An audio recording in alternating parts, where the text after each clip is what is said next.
Glad you chose to stop by the channel today. Just wanted to give you an opportunity to really become a part of this community here at the Coach Smook Network. We like to call ourselves the AAA family. The AAA stands for authenticity above all. We just want to give you an opportunity to become a part of this community because we're growing and we're doing something special here as a fan base, not just for Alabama, but the fan community as a whole. We're creating an environment where it's safe to be yourself, be authentic, and meet people who share the same passion you share, whether it's for the same team or not. You simply start by just clicking the link provided to you by one of the moderators in the chat, or it'll be pinned to the top of the chat. Click that link. It'll bring you to my homepage. When you get to my homepage, make sure you hit the notification button and turn on all notifications. And each level has its perks. You can go through and read each perk. As we continue to grow, new perks will be added to each level. One thing we would like to highlight that all AAA members are greatly appreciated. It does not go unnoticed that you have taken time and hard-earned money to support this channel. If you really want to get interactive with the community and find out what's going on, think about joining our Discord family. This is where you can get into all the fan talk of the community, and also there are networking opportunities. Please be mindful that there are rules and that we expect everyone to treat everyone with respect. Also, if you're looking to partner with Coach Smook Network or sponsor, please hit us up at coachsmooknetwork@gmail.com and our staff will get back to you in a timely manner. I'm your boy, Coach Smook of the Coach Smook Network, and I thank you for supporting this channel.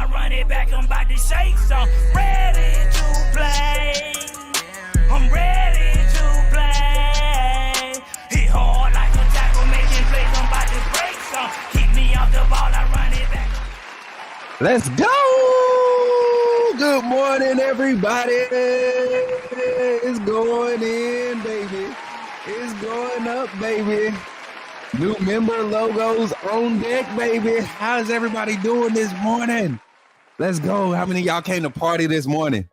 I came to freaking party. Getting closer to that Alabama LSU kickoff. I'm excited, bro.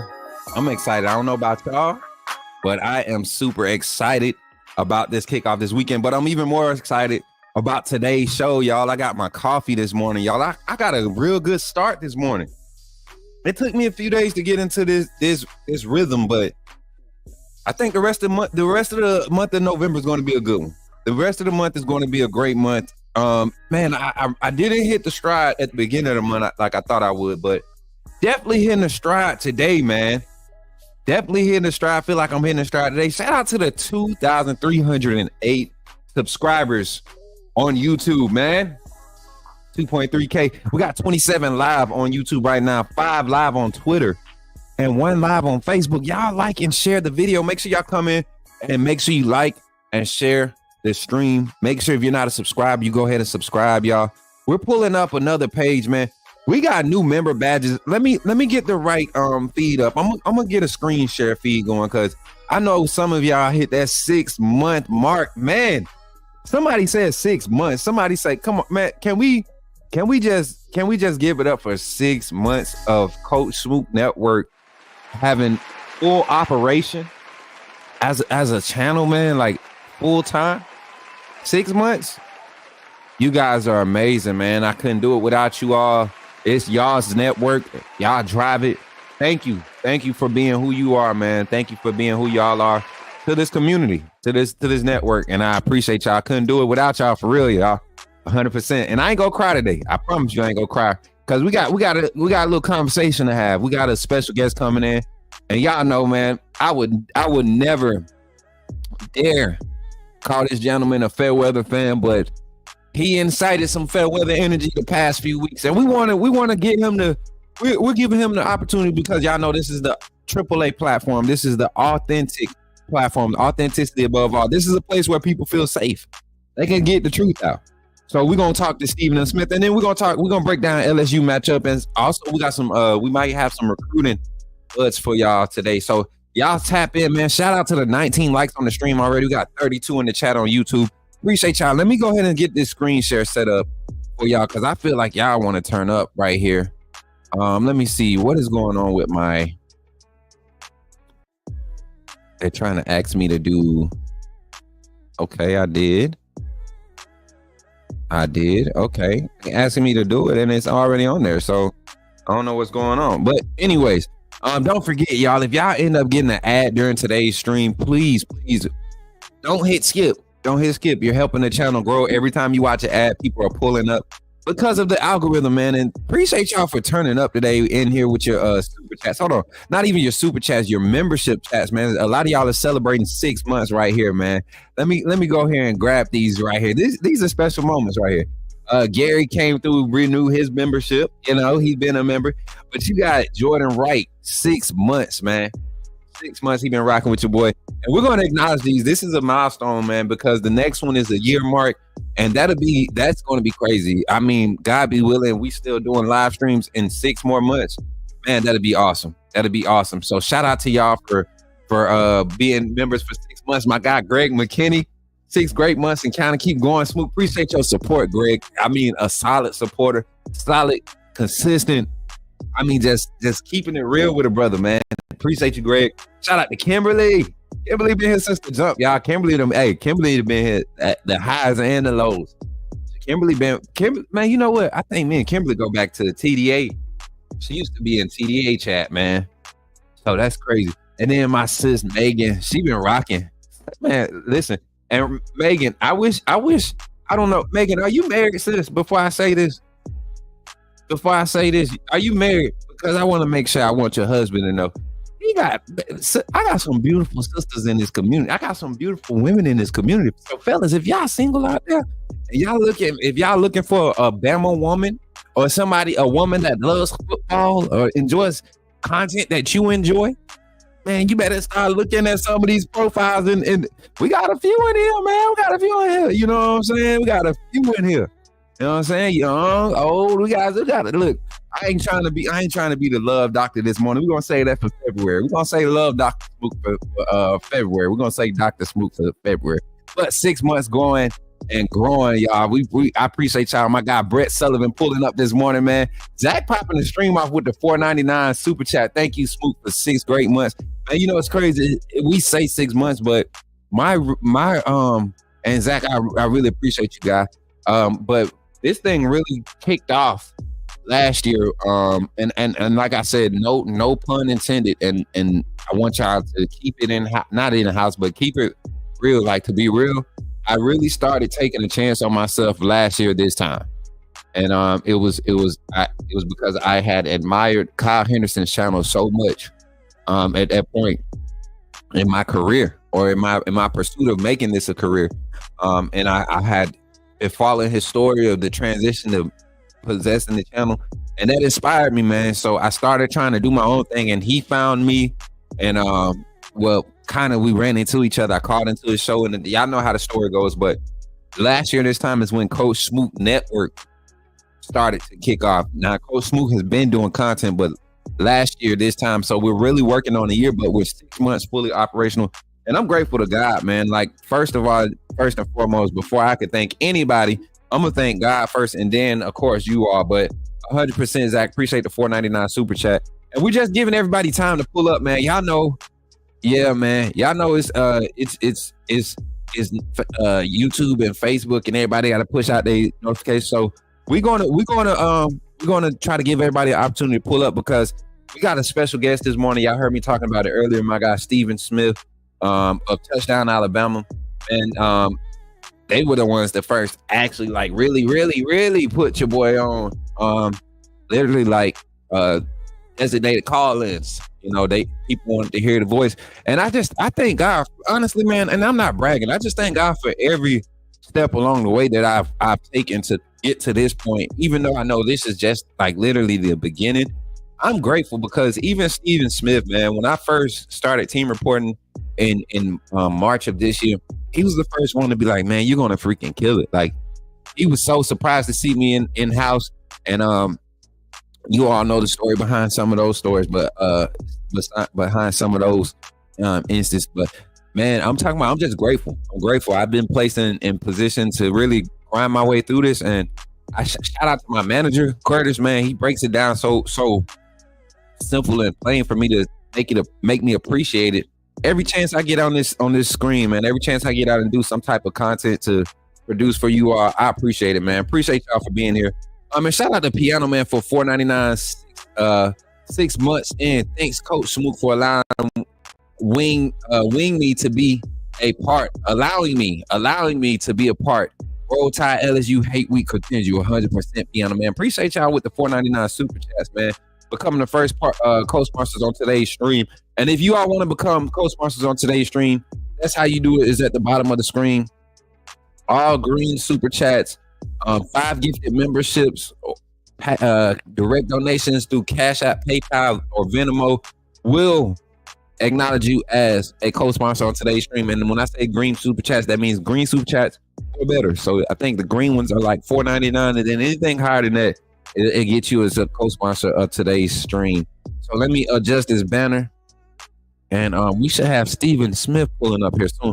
And I'm gonna do my opening, y'all. Today's show schedule is pretty cool. I think I got it uploaded correctly. Let me see. If not, it won't take long to get this uploaded. Today's show schedule is pretty cool. Hopefully, let me see. I got it in the wrong spot. That's all.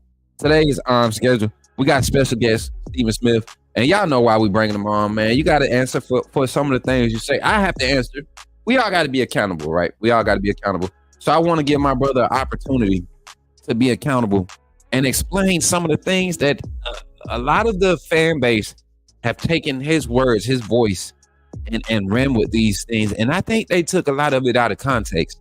And so we're going to get a clear understanding here on the Coach Smook Network. We're going to put it out there. Well, what did Stephen M. Smith really mean when he said we need to go hire Jeremy Pruitt? Also, what did Stephen M. Smith mean when he said Jalen Monroe wasn't a Heisman caliber quarterback anymore? Or what did the staff, and I know he can't speak for everybody, what did the panel on the Bama Standard mean when they said, Kalen DeBoer, and this Pac-12 style of coaching? What do we mean by that? Let's get some clarity to that. Let's get some answers to that. And yes, it incited a lot of fair weatherness amongst our fan base, y'all, amongst our community. So we want to clear the air. We want to clear the air. And no, this is not a slight. This is not an attack on my brother. Of course, I would never do that. You know what? One thing is, and some people are scared to say this, but this is my channel, so I'm not scared to say this. I would never attack another African American content creator or business owner or person that's chasing their dreams. I would never demean them or anything. Not just because they're African, but I know the struggle. I know the struggle in this industry, being a young African American in this industry, and what it takes to stay above water. And I'm not putting it on race, y'all. Don't try to counsel me for that. Even if you do, I don't care. But it is harder. Even my former employer, man, he would make statements as to how important it was for me to be on top of everything I did, because the magnifying glass was definitely on us, because we do it differently. And I really appreciate for this gentleman for being him, being authentic. Ever since I've known him, he's been the same energy, just carried the same type of tone. So I appreciate Stephen Smith and others. There are multiple others that are in this industry that hold it down and remain authentic. I just so happen to know one in particular personally, and this is your gentleman that we'll have on the show today. So when he gets on, y'all, we'll get that part of the show started. But shout out to my brother Bino, man, coming through, holding it down with my AAA family for 6 months, only up from here. Bino, I appreciate you, my guy. Let me edit this banner again. Y'all really acting up with the super chats today, celebrating the 6 months, man. I really appreciate y'all, for real. Bino, my guy. Bino's one of my admin personnel on the team, man. We trying to get this thing set up to be all the way up, so we can get my team fully staffed, man. Oh yeah, they say Steven got something to explain to do. My baby done pulled up in the chat, man. My queen, my girl, KT, had to get the little bacon and toast. Yeah, I miss my avocado and bacon toast, man. I ain't even gonna cap. Yo, run them likes up, man. We had 27 likes. We almost had 30 likes within the first 20 minutes of the stream. I appreciate y'all for being active. Make sure we share the stream. Right now, we're going to go into our first infomercial break. And when we come back, I'm going to give a breakdown. Basically, we're going to start talking the status of this fan base, the state of the fan base here on the coast at the Coach Smook Network. We want to talk about what everybody's saying. I've seen some things on Twitter. I see some, and I'm not talking about. We got Fairweather fan report at the end of the show. I think y'all gonna enjoy that segment. But I'm more so talking about what are the real fans saying? What are we saying? What are things that we want to be accounted for? What do we want to see be accounted for in this weekend's game against LSU? You know, we're going into hostile territory. And please, y'all, do not talk about my gray hairs and my blotchy, no shave November beard. Please spare me. I know it's a struggle. I'm gonna fight through it though. I'm gonna fight through it. And my mom did not give me permission, nor did my girlfriend give me permission. And yes, give me permission to just let it go crazy. So yes, I am keeping it. I'm keeping it tamed. We're not shaping it up, but I'm keeping it tamed. Just for presentation purposes. But yes, it's not itching, y'all. It itching. Somebody help, please. Help. That's all I'm asking for is a little bit of help. That's it. But man, y'all, just the state of the fan base, the state of the fan base in general. I think we can dive into a quick conversation about that as we prep for Stephen M to pull up. Excuse me, y'all. My coffee, y'all know how coffee get me all amped up and ready to go. So I'm excited about today's show. But right after the infomercial break, we're going to jump into the show again. The schedule's at the bottom. And again, shout out to our co-sponsors on today's stream, Zach, Will Just Piano Man, and my brother Bino, man. We appreciate y'all for supporting the Coach Smook Network. But right after this break, we're going to get into the conversation and we'll dive into everything for today's show. I appreciate y'all for being here and thank y'all for supporting the Coach Smook Network. 100,000%, man. You all keep doing what you do. This is the Coach Smook Network, and welcome to the Coach Smook Morning Show. Glad you chose to stop by the channel today. Just wanted to give you an opportunity to really become a part of this community here at the Coach Smook Network. We like to call ourselves the AAA family. The AAA stands for authenticity above all. We just want to give you an opportunity to become a part of this community because we're growing and we're doing something special here as a fan base, not just for Alabama, but the fan community as a whole. We're creating an environment where it's safe to be yourself, be authentic, and meet people who share the same passion you share, whether it's for the same team or not. You simply start by just clicking the link provided to you by one of the moderators in the chat, or it'll be pinned to the top of the chat. Click that link. It'll bring you to my homepage. When you get to my homepage, make sure you hit the notification button and turn on all notifications. And each level has its perks. You can go through and read each perk. As we continue to grow, new perks will be added to each level. One thing we would like to highlight that all AAA members are greatly appreciated. It does not go unnoticed that you have taken time and hard-earned money to support this channel. If you really want to get interactive with the community and find out what's going on, think about joining our Discord family. This is where you can get into all the fan talk of the community, and also there are networking opportunities. Please be mindful that there are rules and that we expect everyone to treat everyone with respect. Also, if you're looking to partner with Coach Smook Network or sponsor, please hit us up at coachsmooknetwork@gmail.com and our staff will get back to you in a timely manner. I'm your boy Coach Smook of the Coach Smook Network, and I thank you for supporting this channel.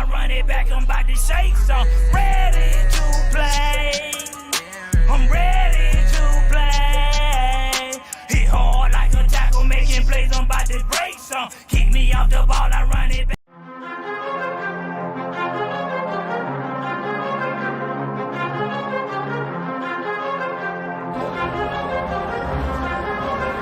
Leandre Gota Tejus.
Let's get it, man. I see all y'all trying to give me some advice. Listen, it's only itchy because I washed it and got my bent oil, peppermint oil, and my oil's going through it right now. So it's stimulated right now. That's what I'm saying. I feel that fresh.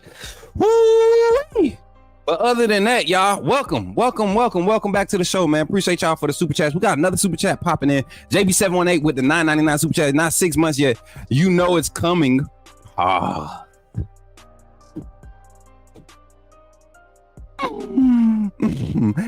Somebody get him, man. Somebody get him, bro. We can't listen. JB is the GOAT for if anybody needs a pause reference, if you need pause validation, definitely go get your brother JB718. He gonna make sure you straight. He gonna tell you what category of pause that falls under. There's a strict criteria that each pause worthy moment is possibility falls under, and he's a pauseologist. So appreciate my boy JB for the $9.99 super chat. And yeah, man, that was a fool, man. You can't act right. Can't take him nowhere. Can't act right. Just can't do right. Shout out to the big 50 in the chat over on YouTube. Shout out to the 15 in the chat on Twitter. And yo, appreciate the like over there on Facebook, my guy Rico Mitchell. Man, listen, let's get into the conversation, y'all. This morning here on the Coach Smook Morning Show, we're talking about the state of the fan base, y'all. The state of the fan base. And it's just the overall topic, man. It's nothing to dive deep into, just to kind of give y'all a feel. And y'all can tell me if I'm telling a lie, if I'm being truthful, if I'm just saying stuff just to be saying stuff. But talk to me today. What's the state of the fan base? I'm gonna put a poll in the what's the state of the fan base? Put a poll in the chat. And I'm gonna put this in 3 levels. Are we good? Are we content? Or are we panicking? Good, meaning things are going as planned, as expected, realistically. Are we content? Are we like, man, it ain't the best, but I'm good with what's happening? Or are we panicking like this is the end of what I know Alabama football to be? All right. So I got the poll in the chat. Y'all run the answers up in the chat, and I'm gonna give my state. I'm gonna give how I feel. I'm good. I'm in a good place with this staff. I'm in a good place with where our recruiting is. I'm in a good place in where we are currently in this transition between having the greatest coach of all time in college football, going to having, possibly the next best thing to see to have a college football career in Kalen DeBoer, someone who's showing early signs of early success. And the record, it speaks for itself. Doing it at multiple levels in different facets in different different parts of the regions. Different types of teams, doing it with different makeups, a body of work. Like Kalen DeBoer has proven himself to be a winning coach wherever he's been. So to come into this situation, dealing with NIL, dealing with transfer portal, I think we have to look at this from a different aspect and understand that realistically, this team could very well be in a situation where Kirby Smart, who took over a strong, I think Georgia the year before was 8-4 regular season.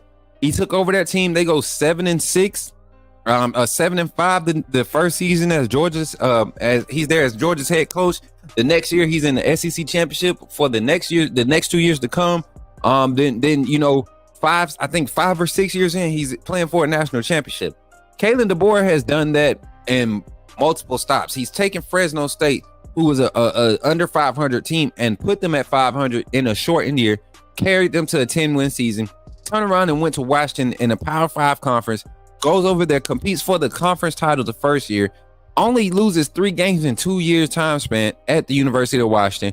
And people try to compare leagues and regions of you coach and you put on the field with the players that you have. Regardless of the players that you have to coach. And in order to win, you have to be a good coach and be able to create winning football by the way you coach. So miss me with all of this. This ain't the Pac-12 stuff. The state of this fan base should be good. I'm good. If I had to give an assessment of the state of this fan base, I think I'm gonna do a percentage here. I'm gonna say about a loud 30% of the fan base right now is panicking, and they're loud. This 30%, this 35% of the fan base are loud voices who possibly, I mean, they don't carry much weight other than maybe a little Twitter backing, or they've been mentioned here or there. They've had a run-in with a with a former player or staff member on Twitter, so they feel like they're famous now. They get the so people follow them, and they do a lot of that Gump Twitter noise, and they say a lot of things, and people just run with it because this person said it. But these people usually don't have any statistical backing for any of their claims. They don't have a understanding, a in-depth knowledge of general knowledge of football, let alone schematics of formations or the operational schematics of a formation or a base, right? So these are things that I laugh at when I see people try to come for me. I've spent time in film rooms. I played the game as an athlete. I've went to coaching clinics. I've had my times, and I've turned down positions as a coach in recent years to continue to pursue something that I'm a little bit more passionate about. But I have the knowledge, and so when people come and they say things like the 4-2-5 doesn't work. Why not? Three of your most recent 3 out of the 5 most recent national champions at the college FBS level have ran this same scheme, some variation. Coach Saban ran variations of this scheme for 56% of his play calls. Personnel wise, this is the same personnel groupings that Coach Saban ran last year with Kevin Steele, that Jeremy Pruitt ran. Well, Jeremy Pruitt ran more of a traditional 3-4. Jeremy Pruitt ran more of a traditional 3-4, and you had a base nickel set that you ran out in, where you added an extra DB on the field and took a linebacker off the field or a defensive lineman off the field. So we gotta stop with all of these claims that things don't work. All of this. He can't come to the conference and have success because he's never coached in the SEC. Well, Brian Kelly. Did Brian Kelly not come down here and beat Coach Saban in his first year in the SEC, if I'm not mistaken? As a head coach now. He may have experience and ties as an assistant, but as a head coach, it's a difference. So I will say a loud 30-35%, and this 30-35% usually have anywhere between 4K like myself, 4K to 10K followers on Twitter. And they say crazy stuff, and when they try to counsel you have a bunch of followers who don't know football themselves. And yes, Twitter, I'm talking to y'all today because it's a lot of throw your rock and hide your hand people on Twitter. They get real tough behind the screen, but they won't call in. They'll sit here and watch my show for 3 hours. They will have my show on their phone, draining that battery for an hour, 2.5 hours, talking trash about me. Listen to everything I got to say just so they could come. Bro, but anyways, we're here, and like I said, a loud 30-35% of the fan base is in panic mode. Now, I will say this, so let's leave it at 30%. Let's keep it even. I'm gonna say a good 40%. A good 40% of the fan base is content. That's your quiet part of the fan base. That's what's up, Pastor B. How you feeling, Rev? How you feeling? You and your beautiful wife, you and my sister, man. I love y'all, man. Appreciate you for pulling up, man. Shout out to y'all. Appreciate you for pulling up today. But listen, I say 40% of the fan base is content, and a lot of you are a part of that 40%. A lot of you here are part of that 40% where things don't feel good, but you can understand. You have a more keen sense on life. You can relate this football transition to life. You might be excited about moving to a new place, but I don't care how happy you are about moving to a new place. Learning how to drive in a new town or a new city or a new state, it's a learning curve. There's a acclimation period that you go through in those phases in life, in real life. Going to a new school, changing jobs. There's an acclimation period, and you don't get everything right. There are very few times where you go to a new job and your first 2 weeks or your first month, It's very rarely that you're not late or you get off schedule. It's very rare that you don't you mishap. You have a mishap on the job, not necessarily that causes some type of disciplinary action, but you may miss a mark. You may forget to file something. You may forget to send an email. It happens. But a lot of the content people understand that, so they look at this. They look at what we're facing. They look at the transition. Coach Saban said it himself. NIL and transfer portal will change the face of college football as we know it today. And we see some of your major programs being affected by it. Alabama is not exempt from being affected by it. USC is being affected by it. Tennessee is being affected by it. Texas, Michigan, Ohio State, UCLA, Hawaii, Oregon, all of these schools that are in these regions where they could generate some funds, they could generate a lot of revenue, they are being affected by it. And then the same for the aspect, even on the FCS level. JUCO recruiting is different now. It's different now.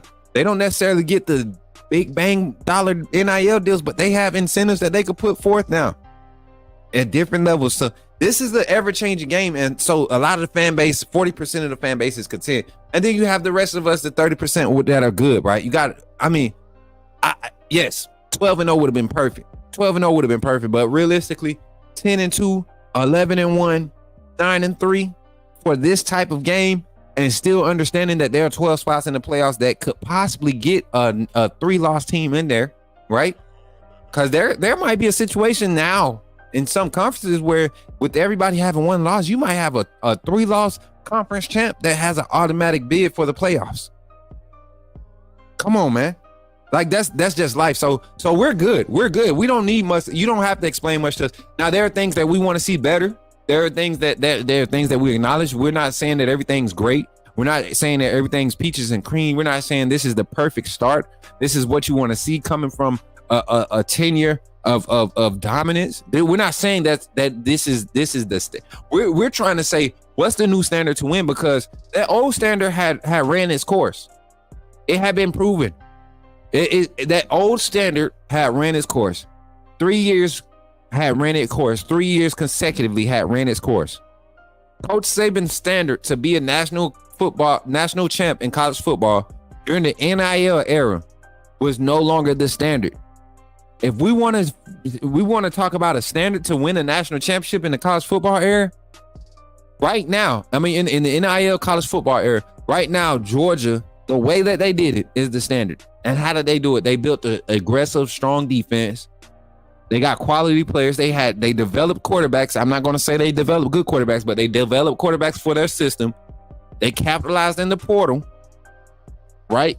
And they locked down in-state recruiting as far as getting the big name recruits to stay in Georgia. They won the majority of those battles. They were in battle with Alabama, but they also supplemented. They would come over across the water. So they set the standard. Coach Saban competed with that standard for the past 3 years, but could never get over the hump of winning and winning a national championship. Kalen DeBoer, to his defense, he's played in that game. He's taken a program and maybe not have done it through recruiting, but he's taken a program and he's developed players and created schematically, have put his guys in position to be successful and be in a national championship. Almost 2 years in a row, might I add. Just think about it. If we had 12-team playoff for the past 3 years, Kalen DeBoer is in the playoffs for the past 3 years. Washington finished top 10 the year before last. So we're good. 30% of us are good. Let me look at the poll. Let me look at the poll. Let me look at the poll. Hey, is Carla in the chat? I ain't seen Carla this morning. Work been kicking her butt. But before we look at the chat, before we look at the poll in the chat, I got to do this for y'all, because y'all got to turn up for your boy one time.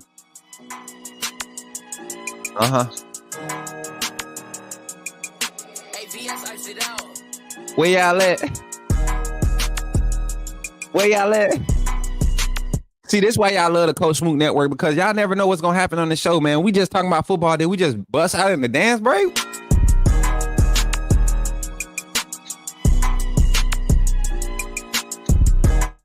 You know why I do this? Because some of y'all sitting at work with these headphones in and y'all can't watch. So guess what? Instead of just listening to my raggedy voice, get turned up. Yeah. I knew y'all was gonna like this. I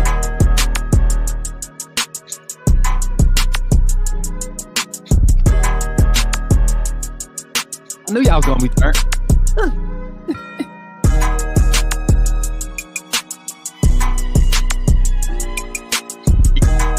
D.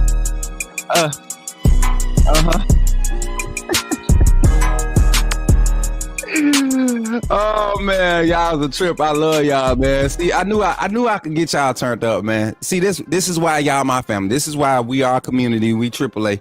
This is why we do what we do. But let's look at the results in the poll, man. Let me see. Can I screen share here and just show it like this?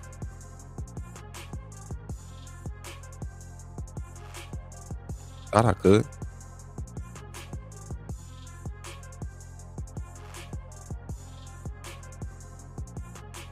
Let me see. I'm gonna pop this out like this. And then we could screen share it like this.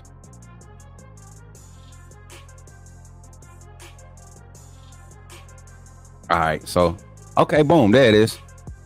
So here we go.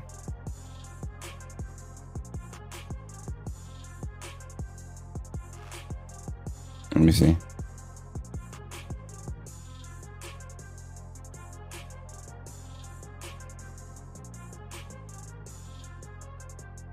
All right. So we got 47% say we're good, 29 content, 23% panicking. And I think I hopefully everybody answered in the right context. I wanted y'all to give an assessment of the fan base. And I hope we don't need to do a revote. But I think this is pretty close. I really think this is close. I think y'all are just like me. Latoya Billingsley, appreciate you for pulling up, man. Appreciate you for pulling up, sis. Where's your wristband? Somebody get Latoya a wristband. Somebody get. Don't make me break it down. Y'all's a trip, man. At the 10 to 10. Y'all's a trip, man. But yeah, that's solid. 47%. What's up, Gary T? What's good, family? Y'all, hey, a lot of people missing wristbands, y'all. A lot of people missing wristbands, and I know y'all want these wristbands. Y'all go ahead and join that membership, man. We waiting on Stephen M. Smith to pull up. But outside of my assessment, guys, as a matter of fact, you know what? Let's do a random call-in. I'll open the door. I'll open the phone lines for 2 5-minute calls. 2 5-minute calls. And I want, honestly, I don't want Zach. I don't want none of my normal callers. Okay. If somebody wants to step up and speak, and because a lot of people, and I paid attention to the feedback as my brother Steven pops on right when I was about to do it. But I think this is cool. We could do one calling.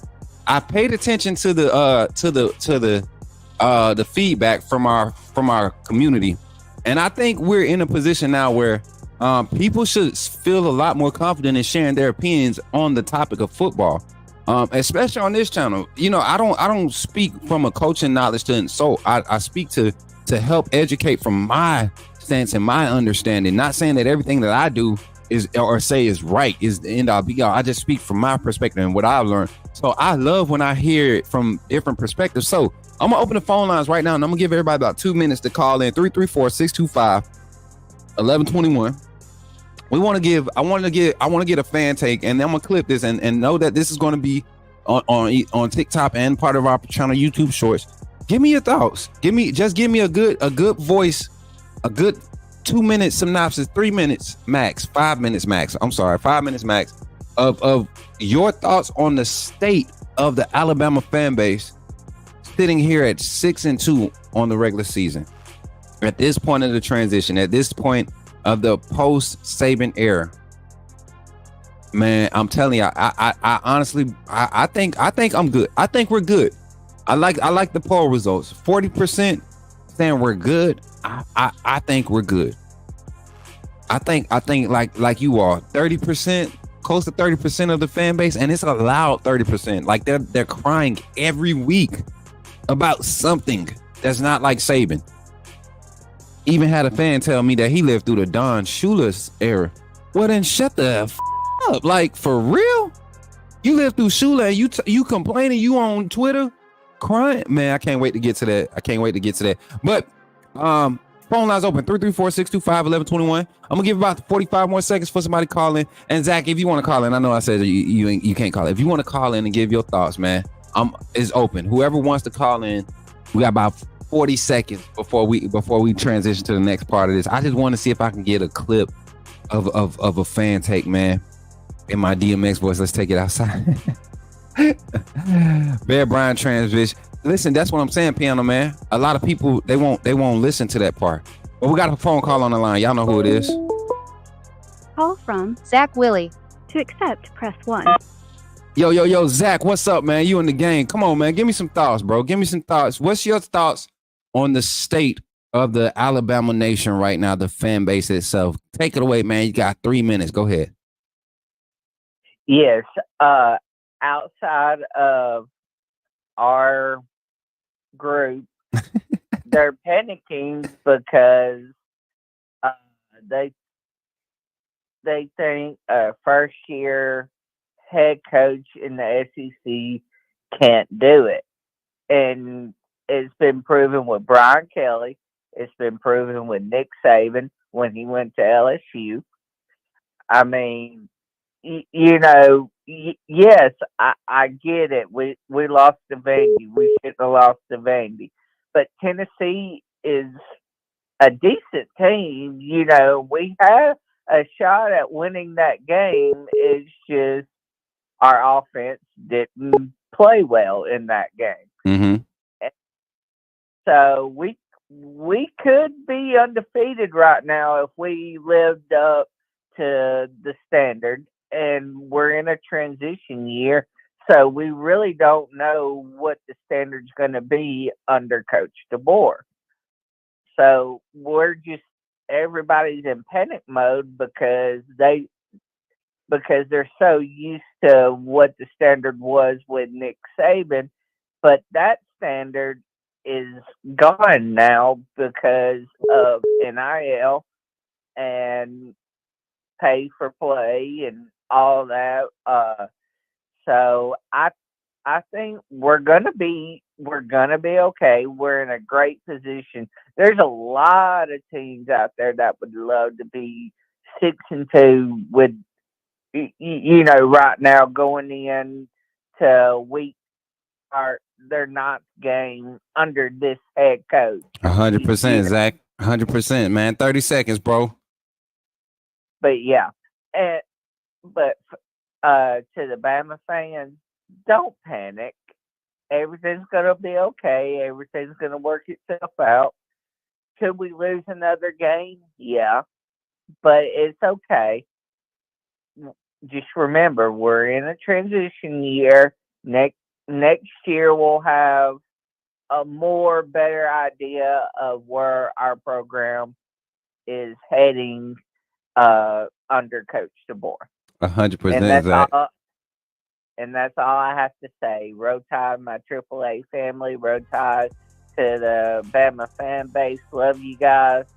And I'll holler at y'all later. 100%, Zach. Appreciate you, man. And Roll Tide, buddy. Road Tide. Yes, sir. My guy, Zach. Y'all, we got another caller that we got calling in here. 256. Go ahead and do your thing. And y'all, we got the man, the myth himself, man, backstage waiting. So here, after this next call, we're going to get Stephen M. Smith to the stage, y'all. I know he's ready. We talked earlier, man. He understands the mission. And it's about to go down, y'all. It's about to go down. Me and my brother, we've been doing this. We done had, man, I'm talking about some good conversations and debates over the phone lines, in person. So it's going to be a good one, man. And this is a long time team reporter of the University of Alabama football team. So this is somebody that I can't wait to get engaged in this conversation with. But here, another phone call on the line. Listen up. Call from. They put me in the game, coach. To accept. Yo, what's up? Say your name again. Who's this? My name's Zay. Put me in the game, coach. What's up, Zay? You in the game, man? Talk to me. What you got on your minds? Give me your thoughts on the state of the Alabama fan base, man. just want to say I think everybody panicking right now. We just need to relax. It's his first year as a head coach at Alabama. We just need to relax a little bit, man. Okay. Now, when you say you think that we're panicking, what percentage of the fan base you think makes up that panicking? Because I gave my thoughts. I said about 30%, allowed 30%. You know, you don't need a whole bunch of people to be loud to be heard. You know what I'm saying? You just need a few to be loud, and they could really disrupt some things. What percentage of the fan base you think is panicking? To me, I'd say it's 45%. Okay. It's a little high. I think it's 45%. 55 being, no, everybody's still percent.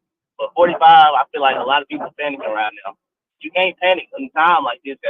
It's fresh. He's still new to everything. 100%, man. 100%. Anything else, man? You got about 45 more seconds. Man, I just want to say, I hope Alabama can run the ball this weekend. I hope Jalen Milroe can make some decisive decisions. And I hope we pull out this dub. If we win this game, I feel like we're going to win out. Okay. And what's up, man? You said your name was Zay? Yes, sir. All right, man. Appreciate you for calling in, man. And thank you for supporting the Coach Smook Network, bro. And Roll Tide. Roll Tide. Yes, sir. Y'all, appreciate y'all for calling in, man. That was a quick little we're gonna call that the hot mic session. We're gonna try to do that every show we get after our opening thoughts. We'll give everybody like 2 or 3 callers 2 or 3 minutes. We're gonna call it the hot mic session. Hot mic session. All right, hot mic. So without further ado, y'all, after this infomercial break, we just want to give a shout out to our sponsors, man. Diamond Sports Group, Men of Standard Executive Security, and all of the athletic departments that we do coverage and recruiting, reporting for, and content pushing for. We thank y'all for supporting the Coach Smook Network here. Thank y'all for being here. And when we get back, man, my brother will be joining me on the stage, the one and only Stephen M. Smith of Touchdown Alabama, here on the Coach Smook Network. Be right back after this brief infomercial, y'all. Thank y'all for being here. And don't go nowhere, y'all. We got some good content coming up for y'all. Check this out.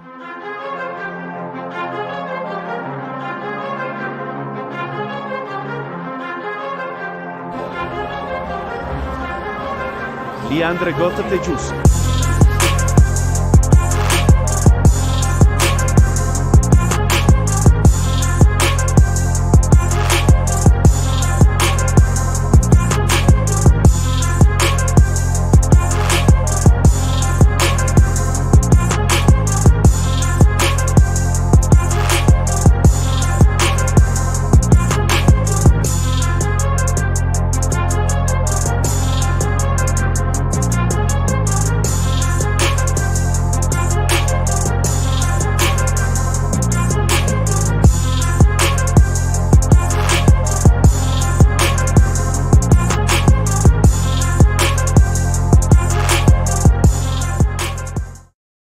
All right, y'all see my guy, Stephen M. Smith. Welcome to the scoop, my boy. How you feeling this morning, Stephen? Look, I'm gonna say this. I pushed my haircut with my barber back another week just for this. I told my barber I'm gonna be at you in another week. I pushed that back all week. Stephen, don't blame me for that. Don't blame me for that. You know, it get like that around this time of year, man. You wake up, you got to get to that early barber, man. You like, man, do I really need it? What I got going on? But nah, bro. I'm glad you showed up, man. How you feeling this morning, bro? Man, I'm good, man. I'm good. I'm excited. I've been wanting to be a part of this for a minute now. First off, I'm proud of you. Man, appreciate you. I'm really proud of you because I remember how you started, where it got going, and to get to this point right here, I'm proud of you. Man, 100%, bro. And I tell people all the time, and anybody that's been following my content or have been around me when it comes to interacting in this industry, they know it really started in your chat. Do you know Touchdown Alabama chat? If people want to, and I tell people that all the time. So it really started Blue Ranch Gang. I tell people all the time, I was there from the beginning, man. It was really that's where it started. 2017, 2018 is when I even started thinking that I could have a voice in talking about Alabama football. And I saw your delivery, and it's really started about how I shaped my delivery and what I'm doing now. So I appreciate you, man, and I appreciate the praises and the support, man. And you continue to be a trailblazer in this industry, man. And as always, man, we come here, we all about authenticity, man. And you know you my brother. But we got some questions today, Steven. We got some questions, man. Okay. And but before we even jump into that, man, your assessment of this team coming into this week, not to because we're gonna dive in and break down LSU, but you've been there, your team reporting daily, weekly. Your assessment of the energy, because we usually referenced each other during my team reporting time at the university. What would you say the energy is when you show up to the facility and you're getting ready for the interviews? You know, they're picking out play. You know, there was just a certain feel that we would get, a certain message that we would be able to get.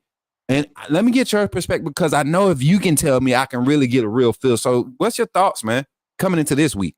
I mean, my thoughts into this week, dude, is this team has an urgency about itself here. This team has an urgency about itself here. I mean, Jahad Campbell was like, bro, look, we starving. Like, we want to turn turnovers into touchdowns this week. Like, you look at somebody, Robbie Oops is like, bro, like, I want to just lay somebody out right now. Right. Like, you look at Milrose, like, I'm ready to go right now. This team has an urgency. You even look at Kalen DeBoer Wednesday. He was saying, I didn't even know where we were in the playoff ranking. I saw we were somewhere in there, but that's not even important right now. What's important is this football game. So everybody is locked in on this matchup right here. We know in the Saban era, for 17 years, this was the game. It's the game. Yeah. Kalen DeBoer knows, here's my shot right here. I'm going to go down in the Tiger Stadium. I'm going to stick a dagger in Mike the Tiger. I'm going to stick a dagger in that environment, and I'm going to walk out of here looking at the college football playoff committee like, hey, you see me, we in this playoff right here. So that's the mindset of the team this week. That's what I got from the players. That's what I got from the coaches. They know what time it is. Oh, 100%, man. And just from working the grounds on my end, I speak with a lot of the players, and when I do get those interactions, man, I get this sense of feeling like there's more to prove now than ever. You know, even before the season, there was this small chip of Coach Saban's gone, but we got to prove it. But there still was this support of we're Coach Saban's recruits. You know, nothing's changed. So there was like this mindset of okay, we're going to be able to live off that and build off that. But now there's this new sense of who are we now? And I think that it took those two major losses, especially the Vanderbilt loss was a real ego check. Now the Tennessee loss, that's a team that's growing. They're kind of in the same stage as we are, with a little bit more establishment in their system and understanding. We saw the miscommunications that kind of held us, and then the penalties, small things that's going to happen under new staffs with transitions, things that's going to happen. But I see now, even in the practice film, my reports from the practice, just guys being a lot more physical in the individuals, like the mentality to be a little more assertive and a little more prompt in your delivery, whether it's in drills, whether it's in stretching, whether it's in film, whether it's in, team personal player meetings, those player meetings that we've been hearing about, that's been happening a lot lately, these different, circles of meetings. So if these things are things that I've heard former players who've been on championship teams say that they did, I don't see how we can continue to push this narrative that the standard is not the standard anymore. And that's what we're kind of here to talk about, Steven. So I appreciate you for your thoughts on that coming into this week. Let's dive into some conversations, man. Alabama's defense. Up until last week, and I'm going to give you credit before, because we were supposed to do this last week. So the fire behind this is a little bit less this week. Looking at a lot of your takes this week and talking with you this week, the fire behind this, but we still need some clarity, because there are people that took some of the things that you said and they said, okay, Steven said it, so it's right. And that's how a lot of our fans are. If a prominent voice like yourself say something, but I need you to break this down for me. Jeremy Pruitt. Why do we need Jeremy Pruitt again? Why do we need Jeremy Pruitt? And I brought the stats with me. So I love your stats, 2016, 2017 stats. I love them. Give everybody the explanation of your reasoning for making that proclamation. Okay, so the reason why I made that, Smook, was if you go back, because I made that the week of the South Carolina game. And that was the game where the defense gave up some stuff there. Yeah. And you look at Jeremy Pruitt, and during his tenure at Alabama, you had guys that were not giving up anything. Like you had the Rubens, you had the Reggies, you had the Jay Allens, you had those cats that they were not giving up nothing. But one of the things that even I myself have had to come into the understanding of, Kane Womack is the closest thing to Pruitt we've seen. It's crazy. You know what, Stephen? I'm sorry. I think God has a weird way of timing things, because you literally said something that I said the first signs of trouble. And I want to say second half of Georgia game. I said, if you all pay attention, this gives me feels of that 2016 defense when Jeremy Pruitt first took over. There was so much hype around the talent there. But if we recall, they started that season off USC killing.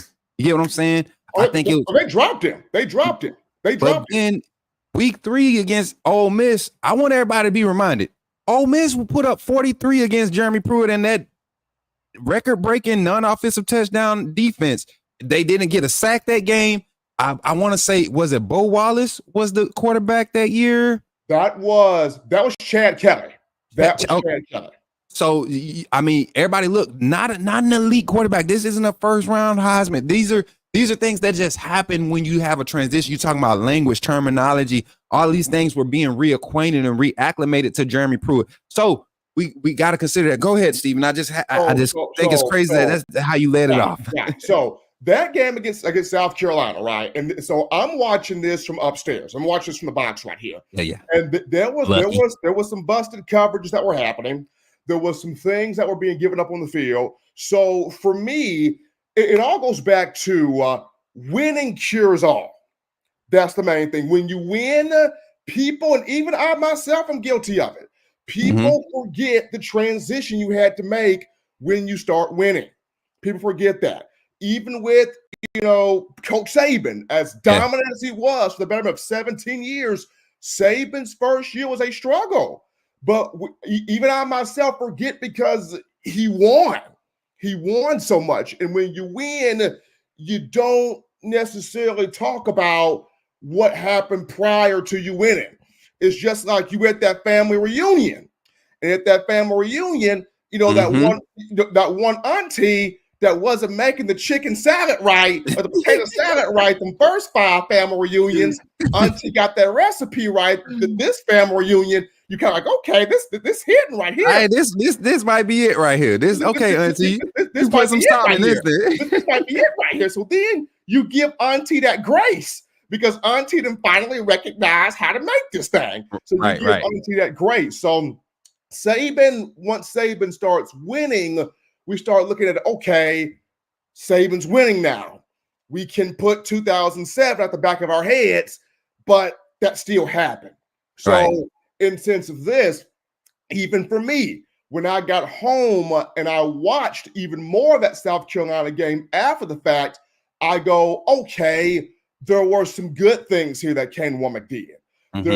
You got the pick at the end by Damani Jackson. You got some big plays by Jordan Renaud, who's growing as a defensive lineman, by the way.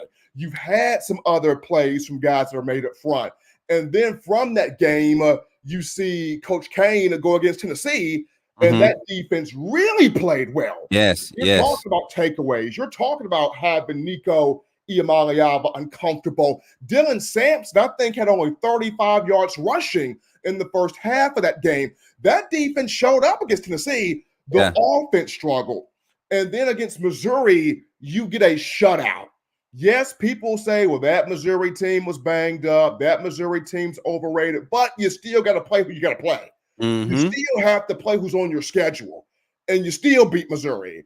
and you still get takeaways, and you knock the quarterback out the game. And Coach Kane has 2 shutouts on the season.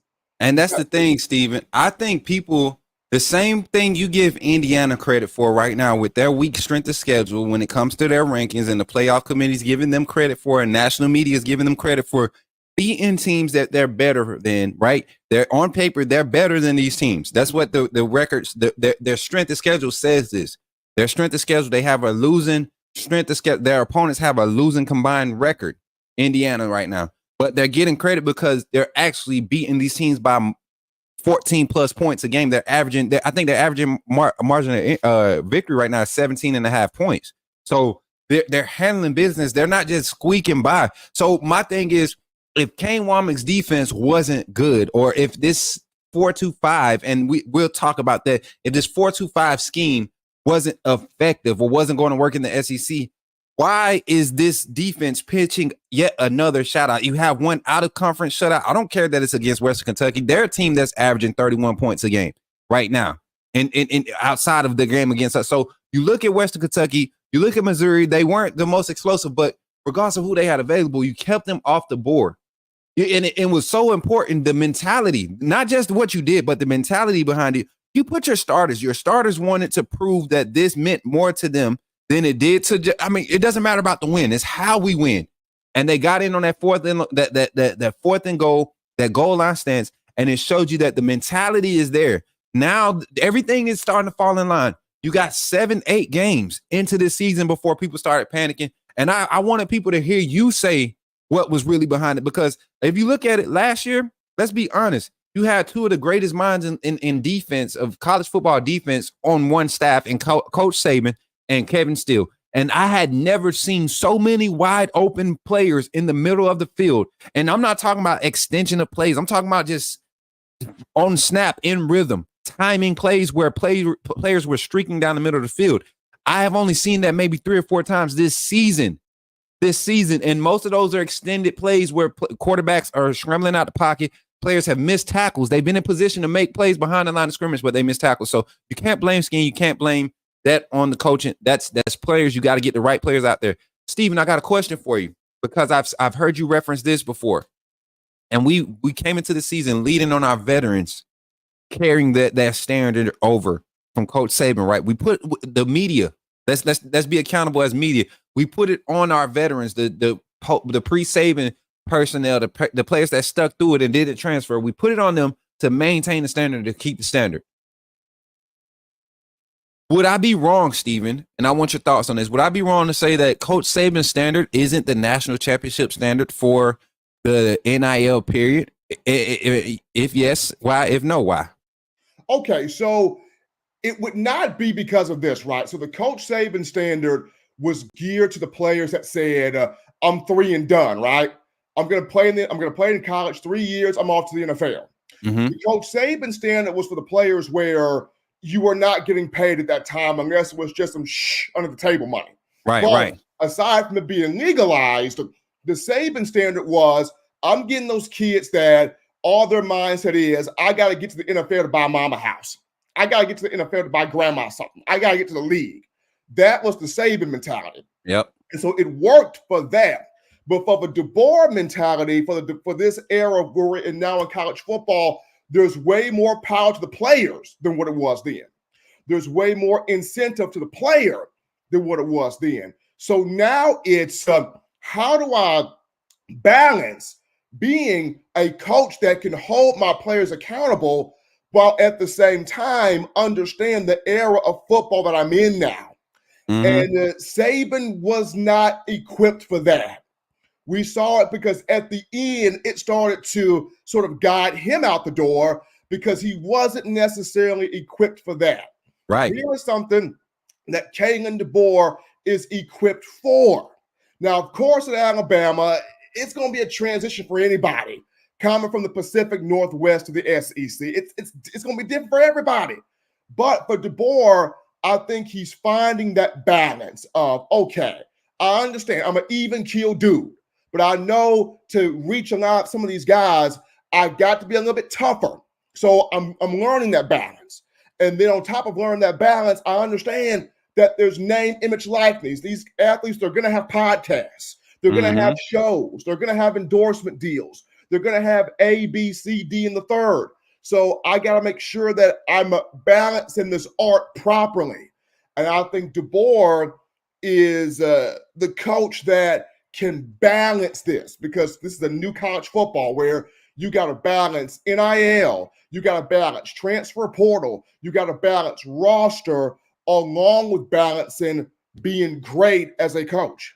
And I think people got to realize too, this is a new way of moving as far as an organization, as a program for the University of Alabama as a whole. We have never given the general manager and the director of player personnel and the director of recruiting, they've never had this much control as far as managing their part of how they want to project and do their thing, their different avenues and different positions or whatever their jobs, how they carry them out. There's a lot more control. Courtney Morgan has a lot more control than what you will usually see at Alabama. You have Jatavius Sanders, who, I mean, every day, anytime I talk to Jatavius Sanders, it's going to be some knowledgeable things being spoken about. Not necessarily the particulars, but you're going to have a great idea of how things are so different compared to how he was operating last year this time. So there's an adjustment period for the whole organization. Even your athletic director, the weekly meetings with Kalen DeBoer, these things are not something that he's used to. You know, you didn't have that every week with Coach Saban. I mean, in Crossing, they had their meetings, but the check-ins, that the transition is different. So I think we really have to really help our fan base understand that. And I think that's what even the fan base, our media, our reporting, they're struggling with the transition of how things need to, you get what I'm saying? So yeah. It's a full transition as an aspect, the whole team. Go ahead, Stephen. So to add to that, Smook, that's a great point. I want Bama Nation to think of it like this. When Saban came in 2007, right? Saban was like a young Lil Wayne, to put a pop culture reference to this. Lil Wayne was like, make the beats, get out the way. Yeah. That was Nick Saban. I'm the coach. I'm handling this. Get out my way.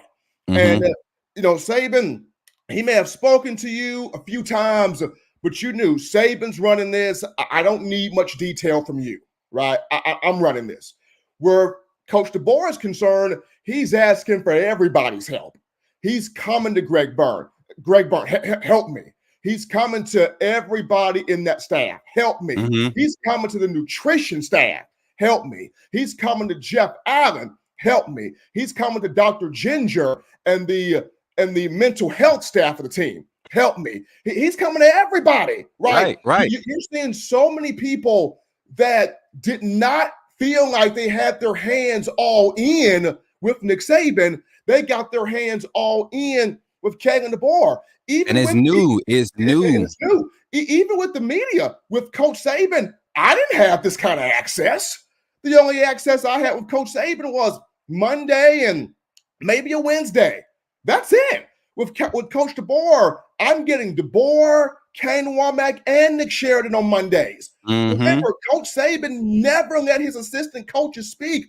Stephen, talk about the freshmen. We got to talk to Ryan Williams this year. We done got to talk to Quay Russaw. That was taboo. That was unheard of under Nick Saban. Under Nick Saban, the only time you would talk to freshmen is in the postseason. You wouldn't talk to them at all. Now you're getting a Ryan Williams to speak. You're getting a Jalen Mbakwe. You're getting a Quay Russaw. You're getting these young men to speak. That doesn't happen under Nick Saban unless it was in the postseason. Even for the assistant coaches, you didn't get assistant coaches to talk unless it was the August media day or during the postseason. Aside from that, Saban controlled all of that. Now you're getting in the regular season now, you're getting the Kane Womack every Monday. Yep. You're getting the Nick Sheridan every Monday. You're getting Coach Shep every Wednesday. You're getting Maurice Linguist and Freddie Roach and Coach Kaplovich and Coach Hitzler. You're getting all of these guys every Wednesday. This is different for the media too. It's so much more access now. Saban was, I'm gonna lock this door, ain't nobody getting in. DeBoer is like, hey, come on in here. We want everybody's input. So it's different for everybody. 100%, man. And a lot of people won't understand it. And I wish those people that are so vocal about it, you know, about how disgruntled they are about it, I wish they took time to actually be there and took a minute to look behind the scenes, because I know from a very smaller scale what coaching transition feels like as being a coach in a transition. I know what it looks or what it feels like to have players who are being told by a totally different personality and a total different mind how to play the game.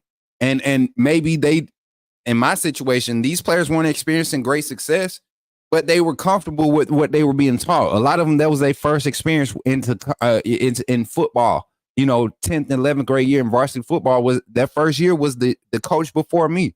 So I had to learn that in a quick time, and it doesn't happen. I can just imagine with the distractions of NIL, you know, social media and everything at the college level. Just imagine, you know what I'm saying? It's hard at the high school level. Just imagine what it's like at the college level with everything now. So this staff, I think they don't get enough credit for how they handled this transition. And I'm glad you were able to put some substance behind the whole, because there's so much more football to be played, Steven. And the offenses that we're facing coming forward to kind of transition and segue into the outlook on the rest of the season, how this team is developing. There are some offenses that are struggling heavily, and our defense is just now starting to get it.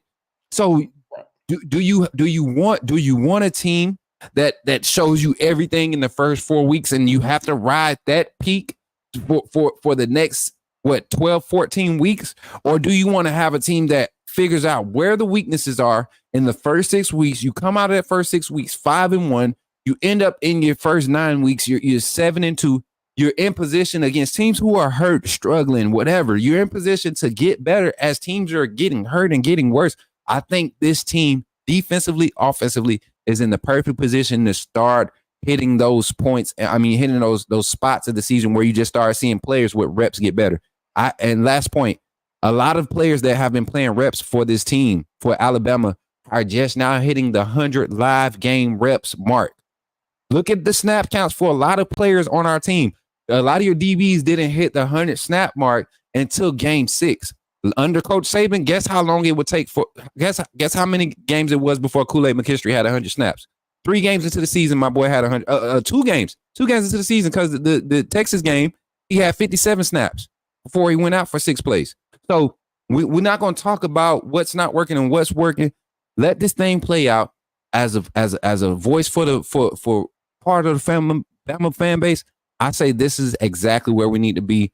Kalen DeBoer's been at this exact point before. I think he's more than prepared. Steven.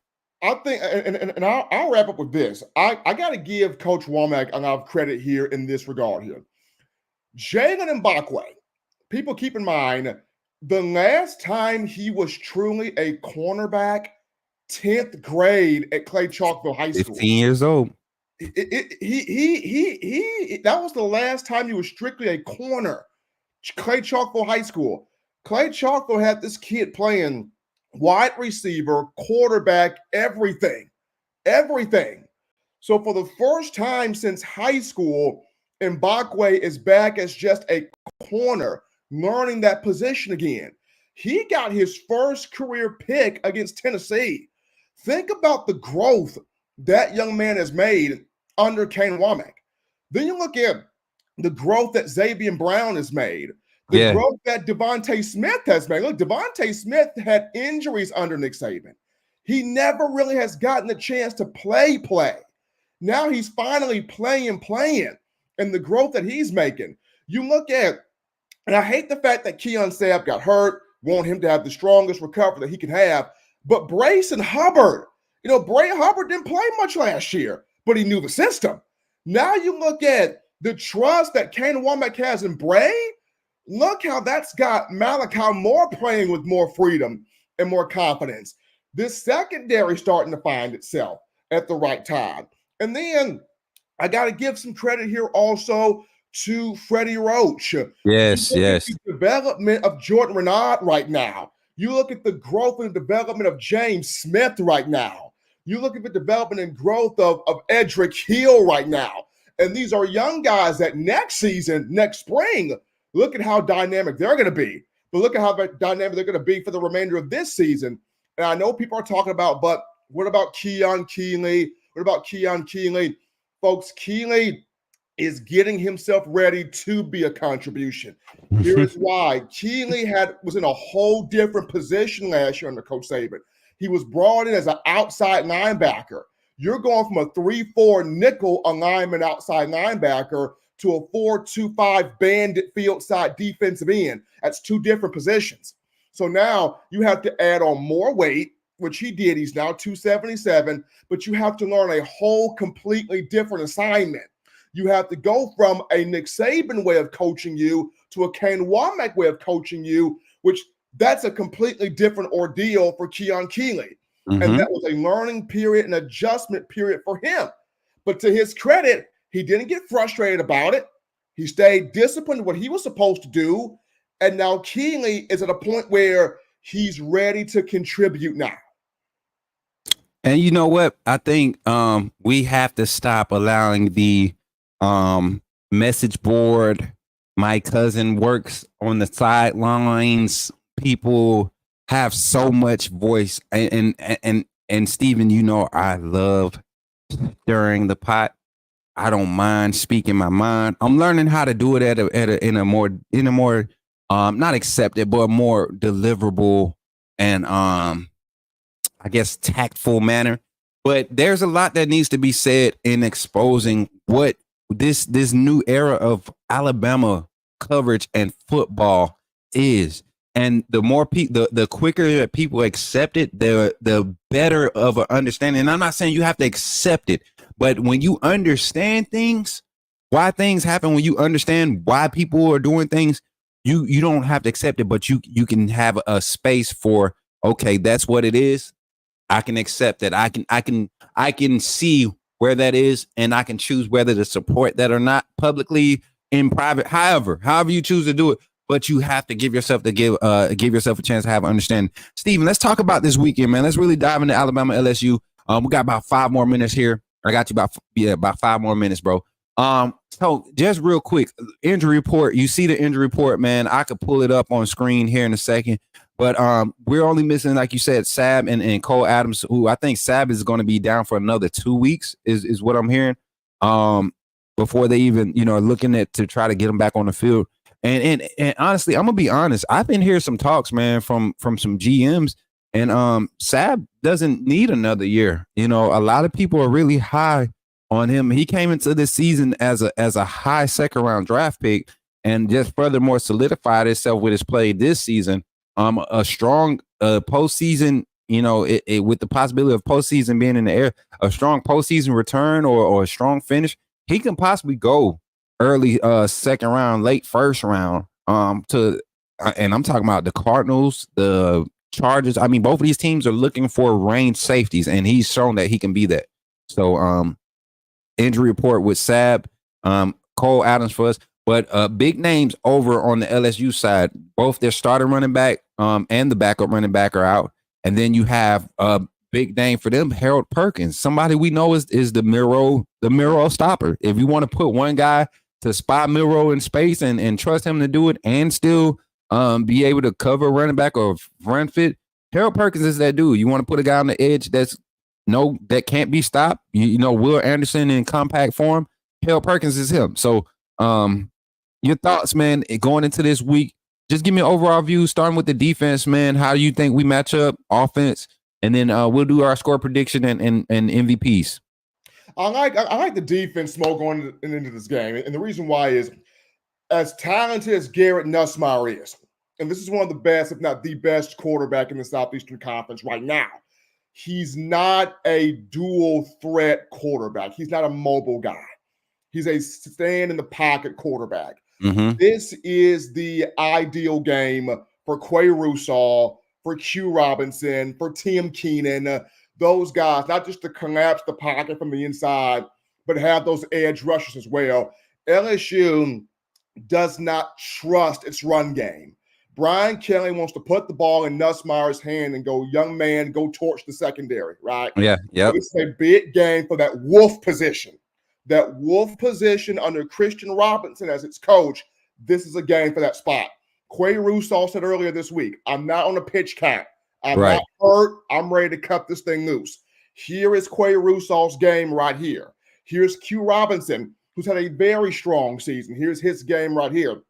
And I think defensively, this is a big game for the secondary right here as well, because people have been talking about Kyron Lacey, how big time he is. And he is.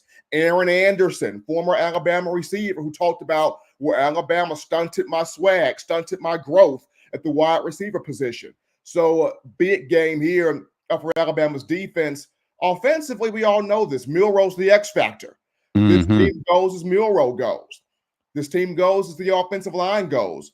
This team also goes as Nick Sheridan's play calling goes.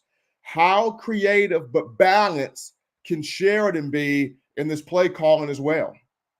100%, Stephen. And I think more so to get a little bit more in depth, I think Sheridan's play calling, I think there's in the passing game, the concepts that I see thrown out there, I have no issue with them. I just think you need to balance them out, like you said, to put Jalen Milroe, force him into the area you want him to read. Don't give him as much range of an option. You know by now what his strengths are, not what he's comfortable with. But as a coach, you see what his strengths are. So put him in those positions more. So what he's comfortable with when you call it, which is usually his deep shot, anything outside the numbers, deep ball, when you call it play action, he needs to be comfortable. He doesn't need to be pressing for that pass. That pass needs to be comfortable.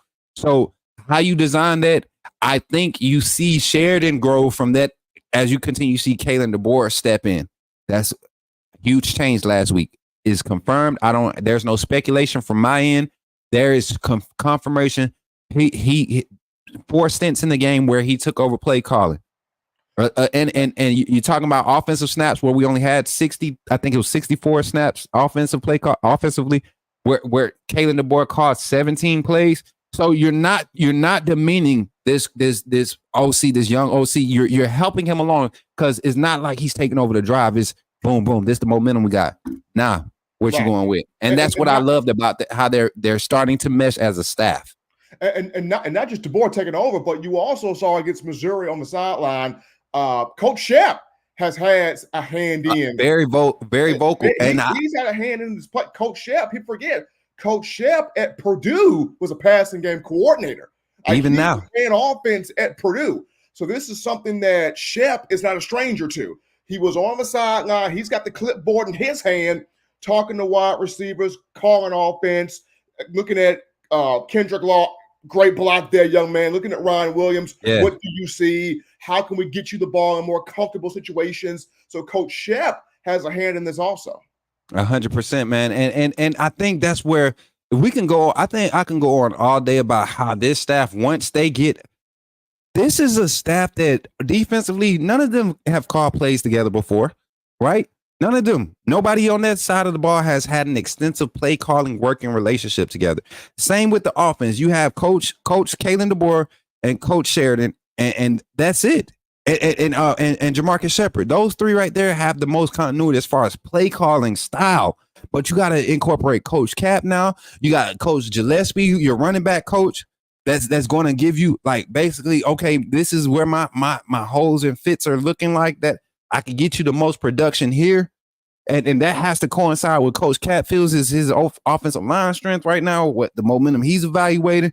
And so that's why I'm telling you, Steven, the moment you find out how I can apply for one of these QA positions, I'm applying, bro. I'm applying because I love the breakdown. And you need to. And a coach that nobody's really talking about is the job that Coach Brian Ellis, tight end. Exactly. Coming over from Georgia. And people forget, Brian Ellis was a quarterback at UAB from 2007 to 2011. He was the offensive coordinator at Georgia State, so Georgia Southern, so he knows how to run offense.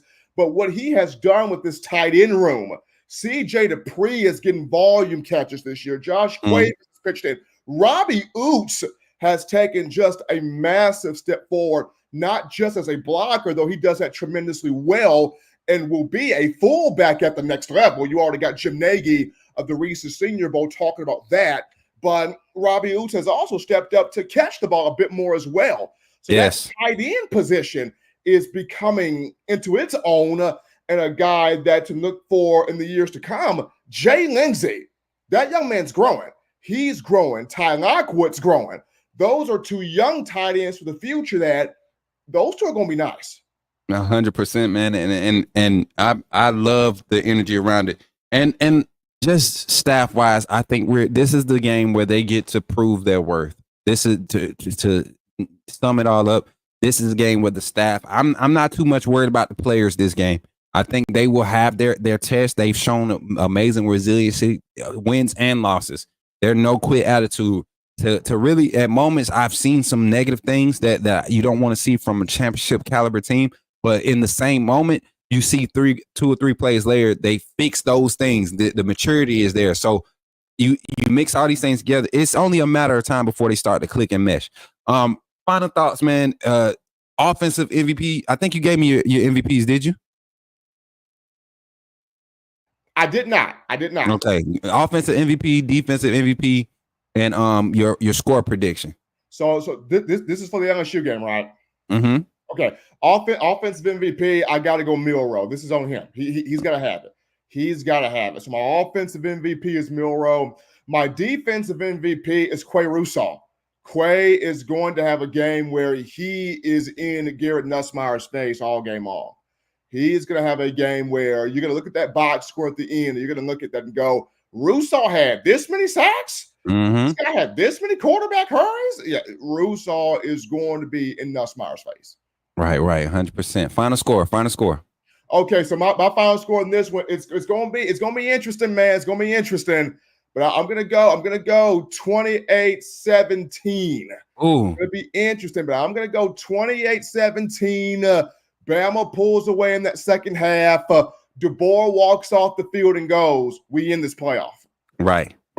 And I had the score before the weather warning. I had us breaking that 38 mark, that 30-point mark. But I think you're right there on the head with it.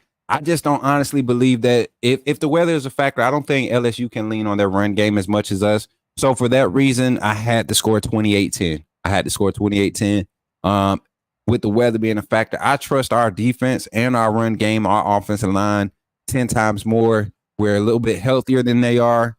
You got bodies on our defensive side that can really get in and really help in the run game. That's one thing we know this defense can do. When they're tackling and they're securing tackles, even when they're not securing tackles, they're in position to make big plays and stopping the run game. So I'm right there with you along with that score line.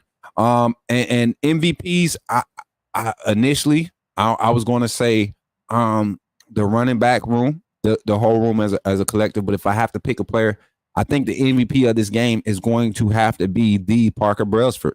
He's going to really have to, with all the injuries that's happening on that side of the ball, he's going to his calls, his protections, his adjustments up front will be the most important thing to this offense's success. And not necessarily because if he's right, Jalen Milroe is going to be put in position to have success 9 times out of 10. So that's where I think by different, but I think Quay Russaw, this is his game too. Healthy Quay Russaw, you saw his energy back, you saw his explosiveness back last game. Guys like Quay Russaw, Q-Rob, I think Keanu Colt will get an opportunity this game. I think Yanzi Pierre being back healthy, you saw how many reps he was getting before his injury kept him out from being in rotation. We're going to see the outside linebacker room get put to use this game because you have to get pressure on Nussmeier. We can't drop 8. Against Nussmeier. So I'm right there with you, Steven. Steven, appreciate you for pulling up, bro. Get the people your socials, man. Tell them where they could find you at, man. I'm sorry, I got that music blasting on it. You good. I'm just so thankful to have a chance to be a part of this and to be a part of this this morning. But the people can find me on X. I still find myself calling it Twitter, but X at Coaching M. Smith right there. So at Coaching M. Smith, the site, touchdownalabama.com. You get that subscription there. We're covering all things Bama, so touchdownalabama.com right there, where you can find the subscription tab to keep your look on all things Bama. And on YouTube, I have my own show in my own words with yours truly right here, Monday, Wednesdays, and Fridays. 6:30 Central. We call you call in, we talk Alabama, we have fun with it. But Smook, man, this was fun. This was real fun, and I appreciate it. Hey, bro, look, I tell everybody, and it's never a slight, man. It's never a slight. I didn't come into this to do it like everybody else. I didn't want to be like everybody else. And that's one thing that you and others, you were very vocal about it. And I remember tapping into a show one day and you gave my channel a shout out and you was like, that boy different. Like you just kept saying it. And I really embraced that, bro. I'm cool with being different. And people, if people look at our styles, they could see where I've taken some of my delivery from you, bro. It's no secret. You are a pillar in this industry from my point of view, from the aspect I want to reach it. So I appreciate you for coming on. I don't count it a robbery. It's a real privilege, bro. And I mean, if Fine Bomb got you on his show, Coach Smook got you on, man, I'm doing something right, chat. I mean, this is real. So shout out to, and you know, it's past the camera for us, man. We for real family, you know. For real. And Smook, I gotta say this before I let you go here, man. People for the betterment. I've been doing this since I was 15 years old. People don't realize that. I've been doing this for 15, 16 years now. Mm-hmm. And people look at it and go, is that your real voice or are you just faking it? No, this is my real voice. This is exactly how I sound. This is as passionate as how I sound. This is how I deliver it as how I sound. Like, this is my real voice. And it is as authentic as it gets because I enjoy what I do here. I don't want to sound like anybody else but the God-given voice that I've been given here. So I'm a blast it till it goes hoarse. Yes, sir. Yes, sir. Blast it even more. I might have some Ricolas next to me, but I'm a blast it even more still. Yes, sir. Yes, sir. But yeah, man, Steven, it's always an honor, bro. And I told what's the young man's name? Your protege, Trey. Yeah. Travian. I don't think he knew how far back we go when we ran into him, and I was like, man, just ask Steven. I asked him, I said, if you ask Steven, who really got Coach Swoop started, because I used to be in your chat as Senator Hines. Right. You know, that's how long ago it was. But Steven, it looks like you got to get somewhere, man. I appreciate you, man, 100%, bro. And just know I'm still rocking with you, and I'm gonna always support you, brother. Hey, you take care, Smook. I appreciate it. All right, man. Take care, brother. Yes, sir, my bro, Steven and Smith, man. I hope y'all enjoyed that segment, man. A good little 45 minutes we was on there. Up next, man, we got the call-in segment for y'all. Get your thoughts on what me and Steven had to talk about, man. And for all you fair weathers that was in here rubbernecking, thinking that y'all caught Steven slipping, that y'all thought y'all thought he was fair weather. My brother ain't fair weather. He was just he had a moment, just like most do. But y'all stop trying to hold them to their moments as if they can't have moments and trying to run with their narrative and have them trying to push this narrative. Like, stop it. Stop it. That's not them. He a real Bama fan. He see the process. He trusting it. Stop saying what TDA said. Stop lying on my boys, man. They come here, they feel safe. They can say the real stuff. You know what I'm saying? Shout out to my brother Steven, man. That was solid, man. I appreciate my bro for pulling up. Man, listen. So we got the phone call segment coming up next. I'm gonna go to this infomercial break. I'm gonna grab some water, and get back to it, man. Get back to it. Listen, after this infomercial break, well, during the infomercial, if y'all get an ad or anything, watch the ad. But I need everybody in here. We got 93 people in the chat right now with 61 likes. Can everybody hit the like button first on YouTube? Hit the like button and also share the live. When we go to this infomercial break, everybody share the live. Everybody, all 93 of y'all, just hit that share button. I don't care if you share it to Facebook, Instagram, Twitter, wherever. Share and tell them the livest morning show is on right now. We got the calling segment coming up next. Y'all get ready to call in, man. I want to hear what your thoughts are. Alabama, LSU, final thoughts this week, because next time we talk, it'll be a pregame show. And y'all know how the pregame show is. We got a show. We move along, but show schedule is on the screen, man. Where we at? 9:40.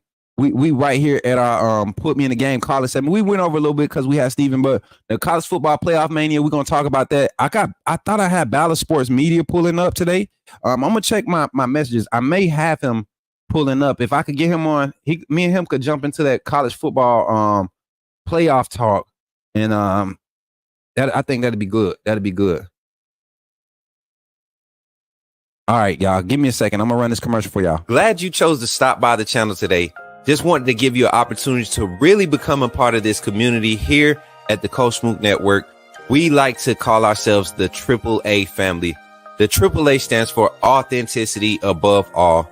We just want to give you an opportunity to become a part of this community because we're growing and we're doing something special here as a fan base, not just for Alabama, but the fan community as a whole. We're creating an environment where it's safe to be yourself, be authentic, and meet people who share the same passion you share, whether it's for the same team or not. You simply start by just clicking the link provided to you by one of the moderators in the chat, or it'll be pinned to the top of the chat. Click that link. It'll bring you to my homepage. When you get to my homepage, make sure you hit the notification button and turn on all notifications. And each level has its perks. You can go through and read each perk. As we continue to grow, new perks will be added to each level. One thing we would like to highlight that all AAA members are greatly appreciated. It does not go unnoticed that you have taken time and hard-earned money to support this channel. If you really want to get interactive with the community and find out what's going on, think about joining our Discord family. This is where you can get into all the fan talk of the community, and also there are networking opportunities. Please be mindful that there are rules and that we expect everyone to treat everyone with respect. Also, if you're looking to partner with Coach Smook Network or sponsor, please hit us up at coachsmooknetwork@gmail.com and our staff will get back to you in a timely manner. I'm your boy Coach Smook of the Coach Smook Network, and I thank you for supporting this channel.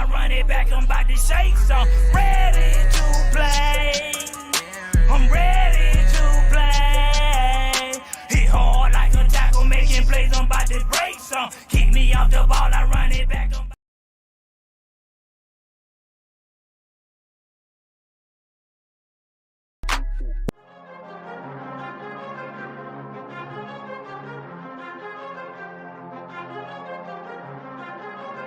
Leandre Gotta Tejus.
Sir, let's get it, y'all. Hey, we back, man. Getting ready for our calling segment. I hope y'all ready for it. Y'all know what the time is, man. Y'all know what time it is. This is your put me in the game calling segment here on the Coach Smook Network. And shout out to our sponsors again, man.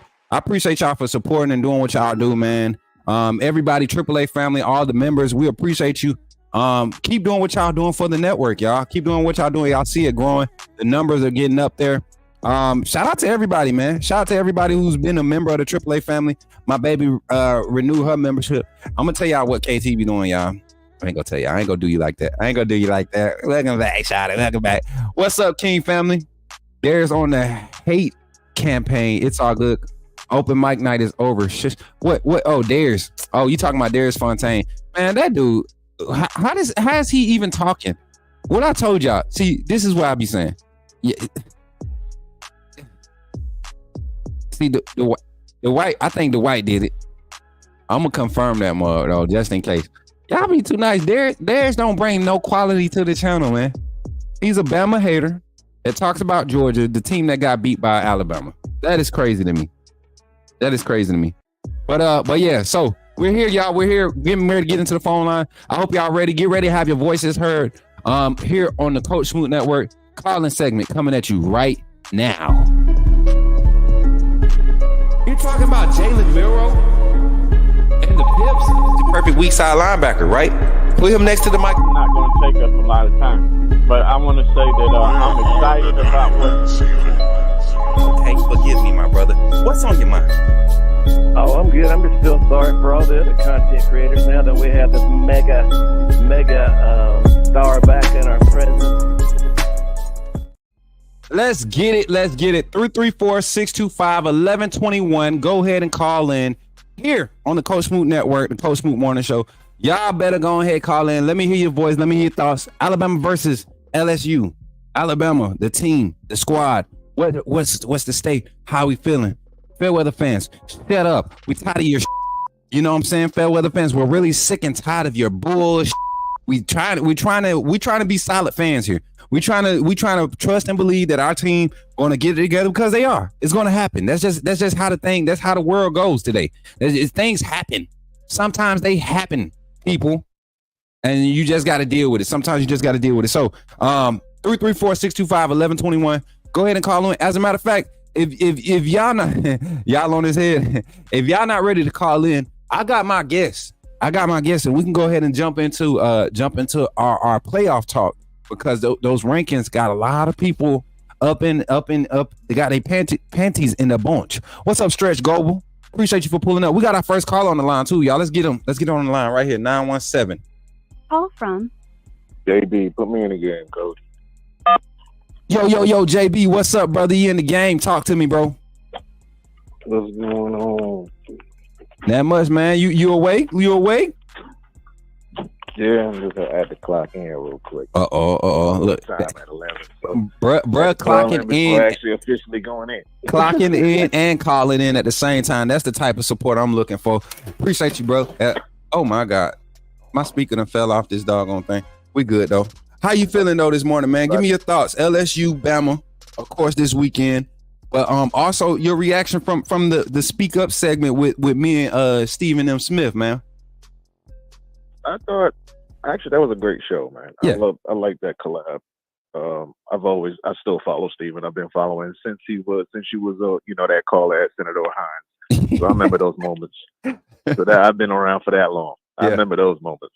But Steven made some good points. He had to basically clarify for some fairweather fans around here who think that Saban had basically no lack of winning or something like that, I would say. Like, they make it seem like Saban was God, like he had no slip-ups. Mm-hmm. He had to basically break it back down. Like, no, Saban had his slip-ups, but he's so right. When you win, you forget a lot of things. Yeah. And he win, you forget. He said that. I mean, people look at the Missouri game and they forgot, like, the same plays that were being made in the Missouri game, there was opportunities for those plays to be made in the Vanderbilt game. Like, just turn the film on. Players weren't missing tackles in the backfield against Missouri like they were against Vanderbilt. Right. And the prime example of a program for his statement would be Florida. Mm-hmm. They've been in a lot of close games this year, but they're losing. So you'll say, well, they're trash. But if you think about it, if they'd have won those games, you won't be saying that about Florida. I'm just saying. You got to call it a spade a spade. Keep it a buck, like I say in the Discord. Keep it a buck. Mm-hmm. But for this LSU game, my score prediction. Are we doing that now, or yeah. That's what we're doing.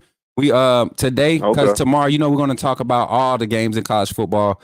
Tomorrow we're really going to get everybody's thoughts on the phone call segment, because we don't have a as a matter of fact, you know what, bro? Today is Thursday, right? Yeah. Oh my God, y'all. I'm so sorry. I'm thinking today freaking Wednesday. I'm thinking we don't have a show Friday because y'all know I got the playoff game for the under the radar recruits this weekend. And shout out to Hall Tech Sports. I missed the space last night, but I went back and I listened to it, man. They talked about a lot of in-state high school football. We're gonna have them on the show next week. But yeah, JB, go ahead and give your predictions and things, bro. Well, my prediction for the score, I would say 35-17. Okay. 35-17. That's what I'm looking at. I don't think we're going to drop off that low. I think we're going to have like a repeat of a Tennessee game. We're going to start out early and just hoping that we can maintain and keep that same energy all throughout the whole game. Okay. Right. You said 35-24? No, 35-17. Oh, I thought, I don't know why I just heard 24. I think I was just looking at my Kobe shirt over there. That's what happened. I just looked over and seen my Kobe shirt. I get inspiration from my Kobe shirt. I would show y'all the where it's at, but I just got done doing some clothes stuff. But yeah, I just looked at Kobe and I seen him doing the whole Mamba chest beat thing, and it gave me some inspiration for I don't know how, whatever. JB, yeah, 35-17 MVPs, man. My MVP and defensive side. This is how I won. I think Damani might have a game. He might surprise him. I think Damani might have a game. He might bait some people today. Because, like as what Steven said, he's a pocket quarterback for LSU. I think because he likes to throw the ball in a lot of dangerous situations. I think Damani might bait some. He might be the salve for this game. He might bait him up. So I'm gonna surprise everybody from my offense, though. Right. I'm gonna surprise people. My MVP for the offense, Richard Young. Why I say that? Everybody's not focusing on him. He's going to get more touches this game. I think Richard Young going to have him a game. He going to have himself a game. It might not show up in the box score as a many touchdowns. I think he might get 100 yards. Richard Young? I think Richard Young might get 100 yards. We shall see. We shall see. I think so. I honestly believe for this game, I think if I had to choose a running back to go off this game, I think this is Jam's game. We've seen Justice. Rushing. I think this. He might get 100 yards. I'm not just talking about rushing. He might be in the passing game. I'm talking. That's what I'm saying. That's what I'm saying is this might be Jam's game. When I'm talking about the most complete back out of the backfield for anything, pass blocking, running the ball. Best hands out the backfield, breakaway speed. You're talking about a game where possibly the conditions will be a factor. And when I look at somebody that can get their foot in the ground and create separation with just pure speed out of the backfield, when creasing the hole or breaking a tackle and creating separation, we have yet to see that from Justice. We saw it, but not like we saw it from Jam. When Jam pulled away, he pulled away. Justice, it's gonna be a steady 7-yard cushion. Jam, it start off at 7, and then it ended up 11, and then it's 12, and then it's 13. I mean, he just pulls away with every step. So I think this game is made for Jam, but I could see Richard Young possibly having a big game, being the goal line battering ram. Now, if you would have stuck with that side, of it, I go with you. Richard Young, I think Richard Young would probably have 3 touchdowns in this game because he will be utilizing the red zone. He different, bro. He is. And I'm telling you, that green, that red zone, that 20 and in, that's his area of operation. We've allowed Jam and Justice to kind of be around it because of Richard's injuries, but that's Richard's home. Like, that's where they want to give him the ball at. And I guarantee you, if my senses are falling and my how I break down stuff and I try to put context clues together, they're setting Daniel Hill up to be the next one to be in that same position. Yeah. Justice better get his eye, because when we saw Richard come in there, he put that one. I don't want to go over. When Richard came, he broke that for 60 yards. It was like, okay, who is that? Oh, that's Richard Young. We remember him. But you got to think, he hungry. Jam can go next year. Jam can go to the draft this year. He can go to the draft, go second round, third round. Jam's going to make a roster. Jam's going to get a second contract. Jam don't need first round money. He don't need first round money in NIL. Jam needs the contract. He needs a first year contract, 3 years guaranteed, and I guarantee you, he's making a second contract. Justice and Rich, to be in the same class, they can't. Everybody forget they were number 2 and number 3 on some charts, number 1 and number 2 on some recruiter ranking boards. Mm-hmm. It will come full circle. Open up.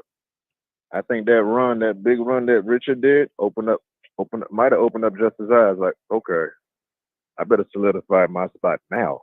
Not even that, bro. I think it opened his eyes more to say, okay, I can be a little bit more patient now, because that's how Richard did. That run. He didn't try to overdo anything. He was patient on how it developed. And mind you, that was against Missouri starters. I mean, that hurt, but the guys that started, they weren't rotating guys, second string guys in. That was their starting front. No. And so it was just a patient run. You saw the offensive line execute. Shout out to Olis Alanine for his huge block on that. That our offensive line, man. That's why I went with Parker Brusford. If our offensive line could be on point, that's my I think that's the key to our success in this game, especially if it's a messy game. Offensive line lean on their hurt defense, and we in good position. Final thoughts, JB, as we get ready to open the phone lines back up. Nothing, man. I'm just got 2 more wake up days. The wife already knows. She said, "Who you playing this week?" I said, "LSU." All right. Yep. I'll leave you alone. Mm-hmm. Hey, I already know what it is. That's why that's my sister, bro. Tia's a solid one. She already know what time it is. See, and I'm blessed to have a young lady KT in my life, man, because she knows it's certain games she don't know how to gauge me yet, but she see, like, I approach all of them with a certain intensity, but LSU, Tennessee, LSU, Auburn, she hasn't got to see me in Auburn mode yet. I don't think nobody really rock with me in Auburn mode. Like, unless you really on that intensity, I'm not. My dad don't talk to me during that week, bro. He can't stand me. And we both hate Auburn just as much, but my intensity and the way I get dialed in that week, from the end of the game Saturday night against Oklahoma up until we finish the game against Auburn Sunday, I don't think a lot of people, even fans that share my thoughts, I don't think they're gonna like me because I be so dialed in. I'm agitated. It's like if I smell orange, or if I hear that blue, that navy blue, y'all heard me say smell and hear, because you don't see it for real. You just hear it. You hear it and you smell it before you see it. So I'm locked in this week, and I respectfully hate LSU. It's just they're just another good team traditionally, and I hate playing them at home. It's just a bad feel. But I feel good this week. She already know. She know the schedule. She's like, "It's a night game." Yep. All right, I'm gonna leave you alone all day. Yep, I'm in the zone. But love y'all. Talk to y'all later. Y'all be safe out here. 100%, JB. Appreciate you for calling in, and roll tide, man. Roll tide. Yes, sir. Yes, sir. Appreciate my brother JB for calling in. And y'all, I got a special guest coming on, and I'm actually gonna add him in on the calling segment. I didn't tell him I was gonna do this, and y'all know how we do on. I told everybody that asked to come on my show to do anything, whether it's a segment or anything, I tell them just be prepared to wing it, because it's my party and I cry if I want to. But my bro, man, somebody that's been following, and we've kind of interacted through different chats and other content as supporters, and now both of us are doing our thing. He has his channel, man, Ballard Sports Media. My guy Christian Ballard coming to the stage. Let me bring him on real quick. Christian, what's good, brother? Let me unmute you. What's good, bro? Say what's up to the people. Tell the people who you are, man. Hey, Coach. Thanks for having me, and love and appreciate you for doing this show. I love your content, and I'm Christian Ballard of Ballard Sports Media. I've done a couple different sports on my channel, but I've kind of strayed away from everything else. Still love baseball and basketball, but it's college football all day, every day for me around here at home. And we try to get out good content. I'm in school, I go to work, so I'm pretty busy myself. 100%, man, and I'm glad to see you still pressing, man. I know We used to get a lot of we used to reference your content for baseball a lot, and I've kind of done the same. That's my whole plan with Coach Smook Network, just to reference people who are just specializing in certain sports if that's what they do, but general content coverage for all of the sports when it comes to Alabama. And I wanted to get you on today. I tapped into your playoff ranking show that you and the gentleman from Georgia had. Mayhem is I think is his content name. Mayhem Matthew. Yes, sir. Yeah. I tapped in, man, and I like just the conversation. And I felt like what you had to say needed to be heard, man. And I'm all about supporting content creators who are really putting the work in. And you said some viable things. You had stats to go behind it. So we're going to dive into that conversation a little bit today. And but before we jump into that, you being an Alabama fan, give me your thoughts on this season. Give me your LSU take, and score prediction, and we'll just talk about the playoff rankings and everything. Yeah, so obviously we got a big game coming up. It's a big rivalry game. This series dates back a long time. I don't know, late 1800s, early 1900s. I don't know what it is, but it's been around for quite a while. Alabama and LSU. Alabama leads at 56, 27, and 5, and of course won last year. LSU won in overtime a couple years ago when Mason Taylor caught it in the end zone. You look at this year's game. Alabama has about a 70% chance to win in Baton Rouge, which actually surprises me just a little bit. I figured it's almost a 50-50 game. I know that they already have 2 losses. Everyone's talking about this game as an elimination game because LSU also has 2 losses. And if 2 loss teams can make the playoffs, I think it would probably be the winner of this game pending they win out after this weekend. 100%, man. And a lot of people are looking at the current strength of schedule and the rankings and everything, and they're comparing them. And honestly, a win for LSU would help their strength. It would help them more as far as solidifying their playoff spot than us as Alabama, being that, LSU, their only conference loss is to then the number one team in the conference. And also a team that I believe is getting slighted in Texas A&M as far as their ranking. So this is a huge game for us going into this weekend. Schematically, give me your thoughts, man. What's it going to take for this offense to have success against the likes of a LSU defense that, once again, you look at last year's storyline, it was the injury bug for LSU. Again, this year, new system for us offensively and defensively. We're talking offense, though. Offensively, new system. We're 9 games in now. What does this offense look like? And mind you, there might be some weather conditions that limit what we can do. What does this offense need to showcase in order to have success against this LSU defense, in your eyes? Yeah, I think that you and the previous caller kind of hit the nail on the head about the running back game.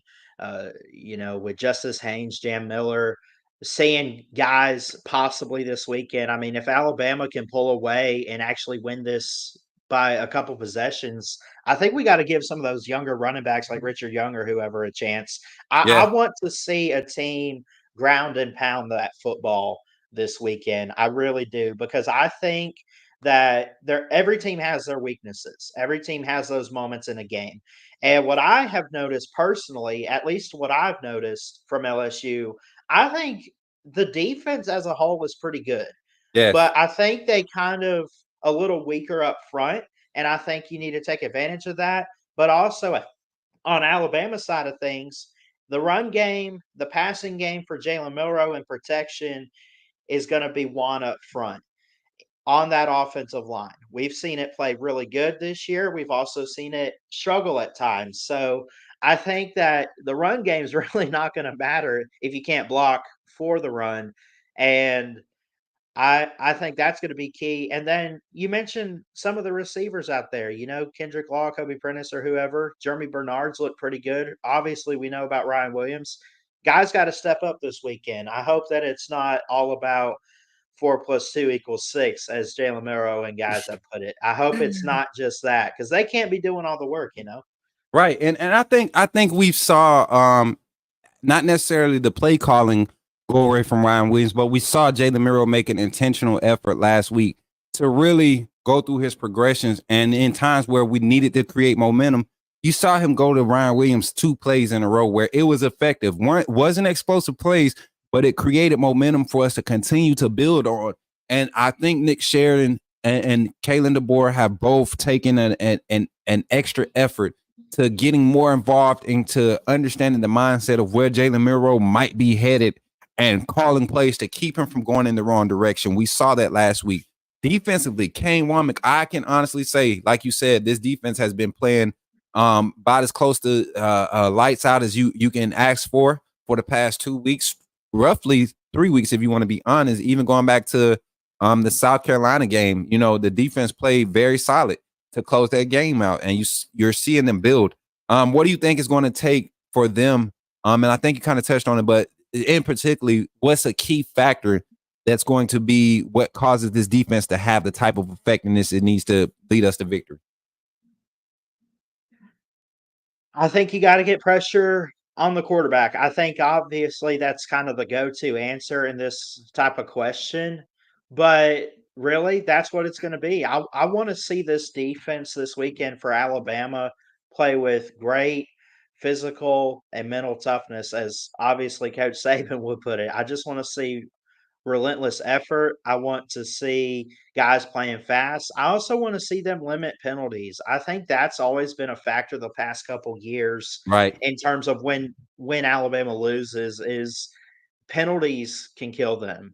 It really can. And you can say, well, one's not going to change the whole game. Well, we've seen where one can change the whole game. I mean, I go back to maybe the Iron Bowl a few years ago with that illegal substitution play. So I don't know. I think that discipline and execution on both sides of the ball is going to be very important, but also, especially in the trenches up front, don't jump off sides, don't get too many holding penalties or anything like that. And I think Alabama has a chance on defense to put on a good showcase. 100%, man. So let's kind of get into the some of the schematics of this team, and then we'll get into the playoff talk. Jalen Miro's legs, how effective can they be this game? In particular against an LSU front that's really just been not necessarily effective, but they can be talented. They can show explosive, but they've been very inconsistent. What does Jalen Miro's legs mean to this game? I think it means everything. I think his leadership ability to throw the ball, but also you mentioned his rushing. He is technically in yardage the second leading rusher on the team. And they're using, how many backs do we mention? Maybe 4 or 5 almost. Yes. He's got 380 yards on the ground. He averages about 3.7, which isn't the best of it, but 12 rushing touchdowns by Jalen Milroe leads in rushing. So I think it's going to be pretty effective. I just want to be able to see him get the big chunk plays. Because like I said, he averages about 3 or 4 yards when he runs the ball, which isn't bad, but it's also not very good. I want to see how effective it can be in terms of chunk plays, actually getting downfield, actually seeing the open opportunities on the field for, just obviously just getting big yardage for this offense to get them closer to victory. 100%, man. And so let's get into the playoff talk, man. The playoff rankings, and I think we share the same sentiment.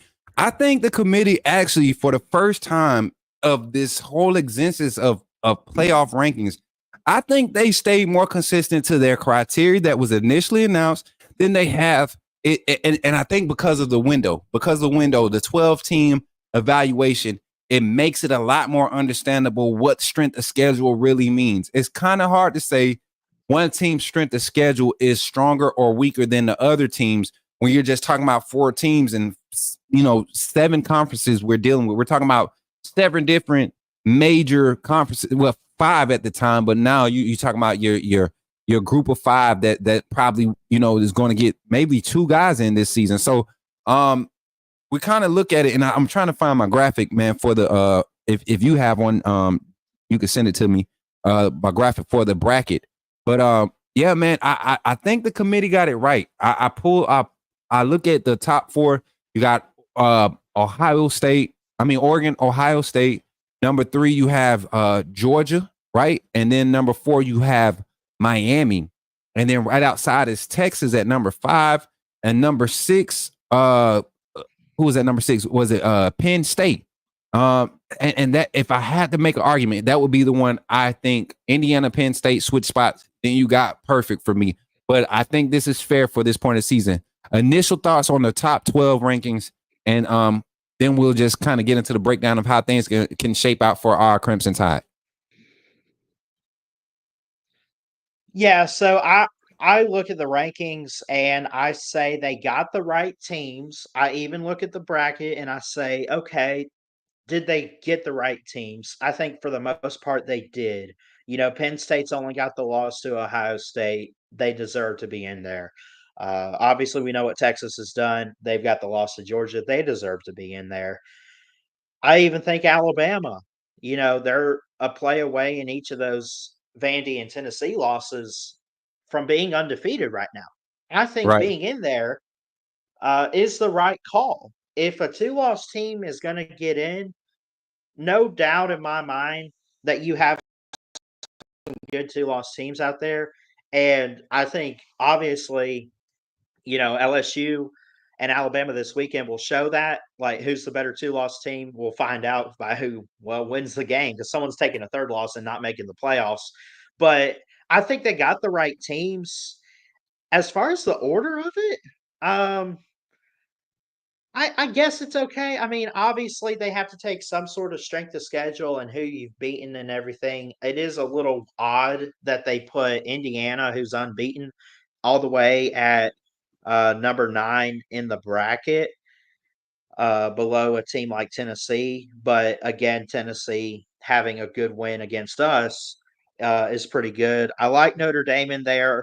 Notre Dame has not lost a game since the Northern Illinois loss, and it's cool to see how good they've looked since that. I mean, that obviously was just laying an egg. Christian, I can't, I will never, for the life of me, in my life right now that I'm living, understand the hype behind Notre Dame, because I look at them and yeah, they're looking good against that schedule. But I think Notre Dame's going to lose to Army. And I look at Army and I see teams that could really blow Army out right now in front of Notre Dame and behind. I look at us at 11. I don't think Notre Dame hangs 10 on us. I don't think they have the ability to even contain us, to keep us from scoring 30 in the first half. When I watch them play. Now, when they play against other teams, yeah, they look great. That's what Notre Dame did when they got the national championship that year against us, 2011, I believe that was, or 2012. But I mean, I just don't see it. Now, a team like Indiana, I get you, man. The reason I don't have a problem with them in the bracket right there, because you look at the conference. If they have BYU winning out that conference, right? Just because you win the conference don't mean you're going to be ranked higher than the team, right? You can be a 2-loss team and beat an undefeated team and for your conference and get that playoff spot and be in that first round bye spot. So Indiana against Tennessee, I could understand why the committee looks at those games and say, okay, you got a team in Tennessee who has a proven win against the likes at this point of the season. They have a proven win against Alabama, a team we believe is they're 2 losses, 1 loss. They're one of your best 12 teams in the country. That's what they're saying. If Tennessee can win against Alabama, they've kind of proven themselves. They haven't beaten Georgia yet, the top team in their conference. Indiana has handled everybody in their conference up to this point, but the big dog in their conference right now is it Ohio State right now? Yeah, Ohio State or Oregon, or am I in the wrong conference? I'm thinking BYU, Penn State, Indiana. Yeah. So Indiana, BYU, Penn State, all of them have that conference looming over their head, that conference game looming over their head. So BYU, Penn State, Indiana, Ohio State, you're talking about 4 teams in one conference still vying for a playoff position. It levels out for me right now for the first week's rankings. That's the angle I'm taking. Yeah, and again, I see the comments about my Notre Dame thing. All I was saying, they have rebounded since that loss, but they have desperately struggled. But getting past the Notre Dame stuff, I mean, you just you got Oregon in that bracket. You're talking the Big Ten here. You got Ohio State. You got Indiana, and then you got Penn State. You got 4 teams in the Big Ten, and that I think is really good for the Big Ten. Obviously, Mm-hmm. again, I mentioned that for the most part, outside of Ohio State playing Oregon and Penn State, when you look at it, Indiana, Oregon, and Penn State, they don't play each other, and Right. they're still all in the hunt for the playoffs more than anything, but also in a way still in hunt for a Big Ten championship. Their And conference. obviously the winner will get one of the top seeds. And I think it just makes good for college football. As much as we want to blame the portal and NIL for not favoring our teams as far as retaining the high end players or the top players, year in and year out, I think it does give an opportunity to spread talent around and have situations, real conversations, legit, where you don't have, you're not boxed in with your statistics and your evaluation of who deserves to be in. Now you're really looking at talent on talent. You can't just say, cause you don't have an excuse not to just have one Jordan Travis, Florida State. You got portal now. Go out and get another person that could give you just what Jordan Travis gives. I mean, everybody's doing it. So we get into it, man. Let's talk about some chaos that could possibly happen this week, man. Just particularly for us. We're not going to talk about the whole bracket. We're just talking about for Alabama and what Alabama's path looks like going forward. And so you look at right now, I'm sorry, I got the wrong scene up. I got the wrong view up. Let me get this up. I want us both up here. All right, so you look at us right now. We're currently sitting at 11. If we were to start the playoffs today, we'll be playing against number 5, Texas. They will be the second place SEC team coming into this bracket, and would have we will be their first matchup. So I look at it right now, looking at what needs to happen in order for us to stay in the playoffs, or to even, I mean, let's talk even before playoffs. Let's pull this bracket off. SEC championship. A lot of people do not believe that we can get in. I want to break something down for you all. The SEC right now is not like the Big Ten. Everybody in front of us has to see somebody in our conference that has an opportunity to be in those top 3 spots over the next 4 weeks. Let's identify that. Georgia and Tennessee, both teams who are both ahead of us with 1 conference loss each, right? You have Texas and Texas. They both have 1 conference loss each. They play each other at the end of the season. Then you also have Tennessee, who plays Vanderbilt. Vanderbilt has given 4 teams in the SEC thus far. 3 teams in the SEC. I'm sorry. 3 teams in the SEC. Vanderbilt has handed L's to. All right. And they're not losing at home. I mean, Texas got them, but they're not losing at home very much. You got Ole Miss, who see Georgia. That's 2 games that Georgia's really got to keep their eyes on. You got I mean, just so many, Ballard. So for the path, let's talk this weekend. Georgia has Georgia has Ole Miss this weekend. That's a big game that I heard you and Mayhem talking about. Knowing that he's a Georgia content guy. What do you see for this game? And let's say, and we'll talk about both aspects. What do you see for this game? How do you see this game shaping out? I think Georgia needs to bring their A game defensively, and I think that they have at times this season. I don't think they've done it every single week, but they've still looked like one of the better defenses out there. You're going to have to try to score 100 points if you're Ole Miss if you want to win this game. I say 100, I know not literally, but like Right. I think that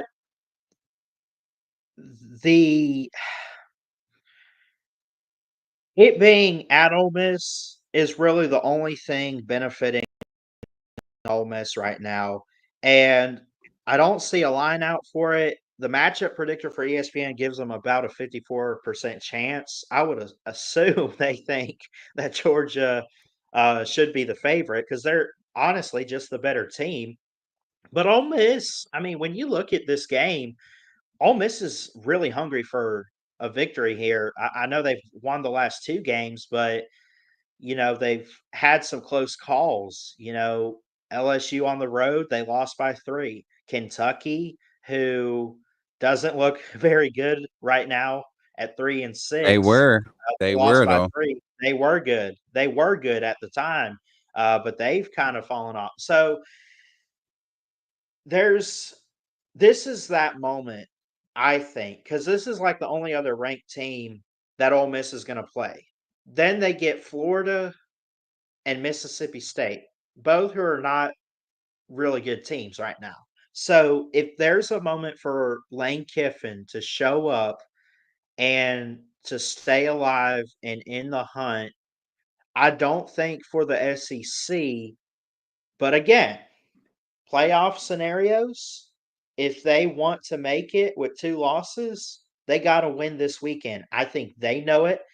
I think it being at home is very beneficial for the Rebels. And I think that they have to play fast offensively and catch Georgia's defense off guard a little bit. I think that they just, Jackson Dart has to bring everything he's got to the field on Saturday for Ole Miss if they want to win this game. And I just think Georgia's defense is very talented. And as much as I would love to see an upset this weekend, I think that close Georgia will prevail. I have the same sentiments, and my football mind says, and I'm gonna tell you what's been happening with me the last 2 weeks. My football mind has been saying, go with Georgia or go with this team, but I'm telling you, I've went with the whole new age of momentum and understanding like outside factors that don't happen on the field really affect this freaking college football game, bro. Like so badly to the point where it almost makes it not unenjoyable. I'm always going to enjoy some college football, but it almost gives you the sense of this is almost scripted. So Ole Miss, Lane Kiffin at home, all the energy behind it. Kiffin caused the best game of his season. Jackson Dart does enough with his legs. Georgia's defensive front is not as good as everybody's made it out to be. And Pete Golden's defense has the ability to make a trash Carson Beck.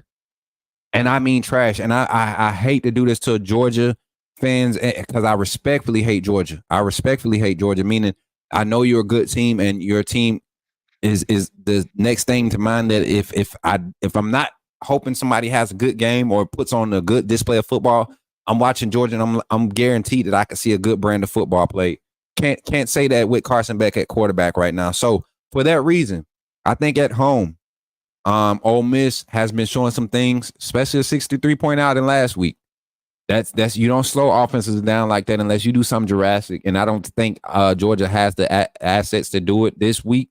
Maybe if there was 3 weeks ago, but right now Ole Miss is humming, and I think their offense really is the difference in this game. Their ability to score and even hold the ball and create long drives, man. They have the ability to do it. So I give the edge to them. But my football mind says Georgia. They have the schematics across the board, especially their secondary. Jackson Dart is not necessarily the most accurate, but I'm gonna tell you right now, Georgia secondary, when they are suspect when their front 4 or front 5 can't get home. So I think we're kind of on the same feels. Like we want Georgia to go ahead and lose. I wouldn't mind Georgia losing this game. I wouldn't mind them losing this game.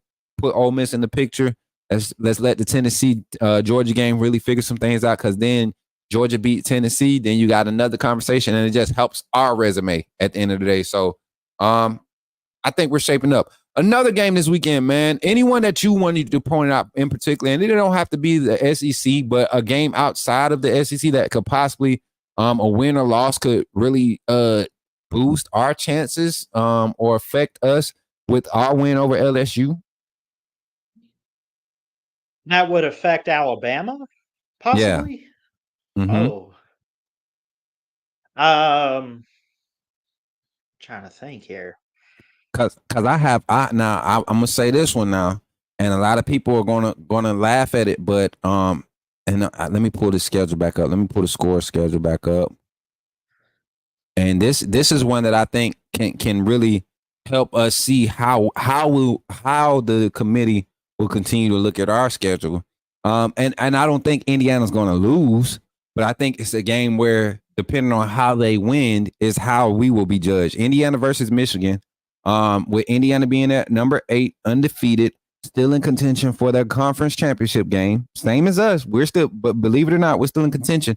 However, the committee judges Indiana at possibly 10-0, still in contention for the conference championship, or 9-1, 6-1 in contention for their championship, will let me know how much they're going to judge us based off of how we win or how we play our game against LSU. Your thoughts on any games outside of that? And I'm talking top 25. You got Clemson, Virginia Tech. You know, Clemson's not really somebody that's affecting our place. Tennessee, Mississippi State. Mississippi State is a team that shows up for one quarter game. Will they show up against Tennessee for one quarter? A struggling Tennessee team that their offense hasn't been explosive. It's been very inconsistent. Oklahoma, Missouri, another conference game that could really, help us continue to shape out how this SEC conference look. I mean, so many games, man. Any thoughts? Yeah, so many thoughts. I don't really know where to start. I mean, you look at this weekend, there's Georgia, Ole Miss we talked about. Vandy hosts South Carolina. Mississippi State goes to Tennessee. I think Tennessee clearly probably going to win that game, but anything could happen in the SEC. Oklahoma at Missouri intrigues me. Oklahoma at Missouri. Keep an eye on that one, actually. I don't know how it's going to play out and affect Alabama. I mean, they beat Missouri, but it might affect them because they play Oklahoma in a couple weeks in Norman. And if Oklahoma continues momentum, especially with games like this, they have – well, first off, Oklahoma gets a bye week to prepare for Alabama. So they don't even play next week. They play Missouri on the road. If they play spoiler for the Tigers, be careful with Oklahoma resting up after a huge win for Alabama on the 23rd. 100%, man. Be careful about that one. And I looked at that game, and it would honestly help me with my narrative with Oklahoma. That's probably the only reason I want Oklahoma to beat Missouri right now. I call Oklahoma going 6-6 first year in the SEC. I called it from the jump. Jason Watkins on Hall of Fame College Football Channel.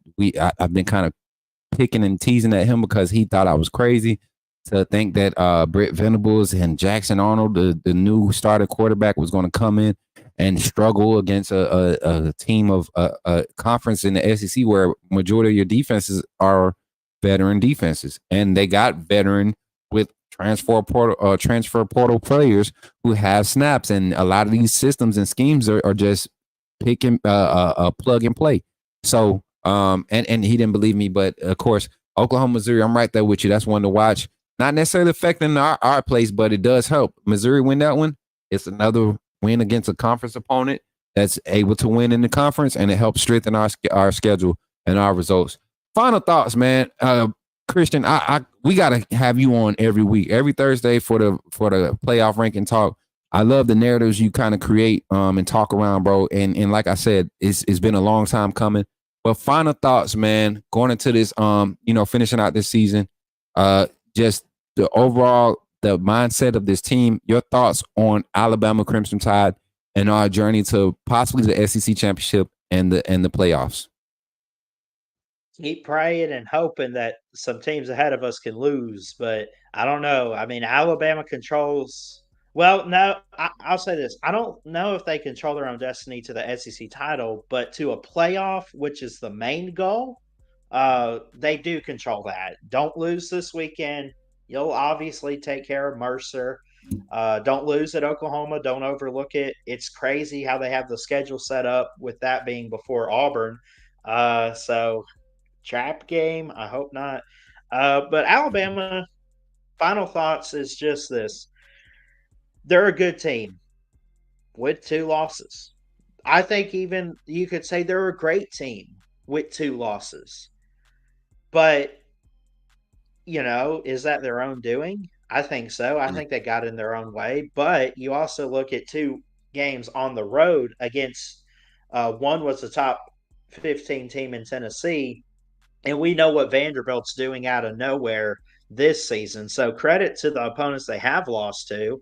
they still were able to beat Georgia. They still beat Missouri. They have come alive at the right time. But at the same time, outside of Wisconsin on the road, and I say this because it's at LSU this weekend, they have struggled greatly with the Tigers, with the road games, I should say. 100%, man, and we all know that atmosphere is going to be crazy. We know it's going to be loud. We know the numbers are going to show up. I just hope that the veteran leadership and the veteran experience can prevail in this moment. I think Kalen DeBoer and staff have been in enough big game moments to really try to hone in what type of direction and approach they going to have to take in a hostile environment. And this team, I believe, has a better understanding of what they need to bring to the table in order to be used and placed in the right position to be successful with this team. Christian, tell the people where they can find you on all your socials, man, so I can get my community over there interacting with your content, man, and supporting your what you got going on, bro. I'm on YouTube at Ballard Sports Media. You can follow on Twitter at Ballard Sports. If you're on Facebook, I got 2 pages, one for Ballard Sports Media and then Christian Ballard Sports Journalist. Trying to think what else I got. I think that's it. I think that's all I got. So really, more than anything, it would mean so much if you guys, first off, Coach Smook does a fantastic job. Y'all be sure to hit that thumbs up for him. Subscribe if you're new, and subscribe to us at Ballard Sports Media on YouTube. God bless you all. 100% Ballard, man. And y'all, this is a straight up honest guy. You won't ever hear me cracking jokes about my guy Ballard, man. This is one of your buddies when you want to really go and have a good time, a serious good time, and you want to really talk some meaningful things, futuristic, as far as vision and things. This is the type of people you want in your circle. A very good sense of humor, but always driven, always driving and pushing, supporting those around him, and even more so, I feel like he supports others more than he puts into his own content or his own thing. And to me, that speaks volumes to you as a character, as a person with your character. And so I commend you, man. And I appreciate you for, last minute coming onto the show, man, and showing, letting your voice be heard, because I feel it's a voice that needs to be heard amongst our fan base in particular, but amongst the airwaves, man. So keep doing what you're doing. I'm going to keep rocking with you, man. And remember, man, we the little guys right now, but this is how it starts. We got to keep grinding and keep pushing, and it's going to come, man. It ain't even for the views. It's about the sense of giving everybody that authentic information and quality content, man. And I'm going to support you. You keep doing what you're doing, bro. Awesome, Coach. Thank you, man. God bless. God bless, man. And roll tide, brother. Roll tide. We'll see you. Yes, sir. My guy, Christian Ballard, man, of Ballard Sports Media. Listen, I appreciate him. I'm telling you, such a professional, man. Handle business, do what he got to do.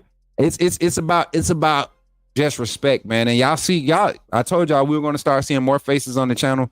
And I'm not bragging to pop my collar, but people admire what we did as a family, as a community. People admire how we have continued to press forward, deal with all the extra, but still press forward and maintain who we are. I have not changed since I came onto the scene. Maybe I've gotten better. If I've changed, I've gotten better. I feel like I've gotten better. I put in the time. Just like these players go to practice and work on their craft, I practice and work on this craft. I respect those that do the same, and it shows in their work. And Christian Ballard is one of those guys. Shout out to Ballard Sports Media. Make sure y'all get over to his YouTube page and hit it with a subscription. But that's going to be it for our show today, y'all. We're here at the 10:30 mark.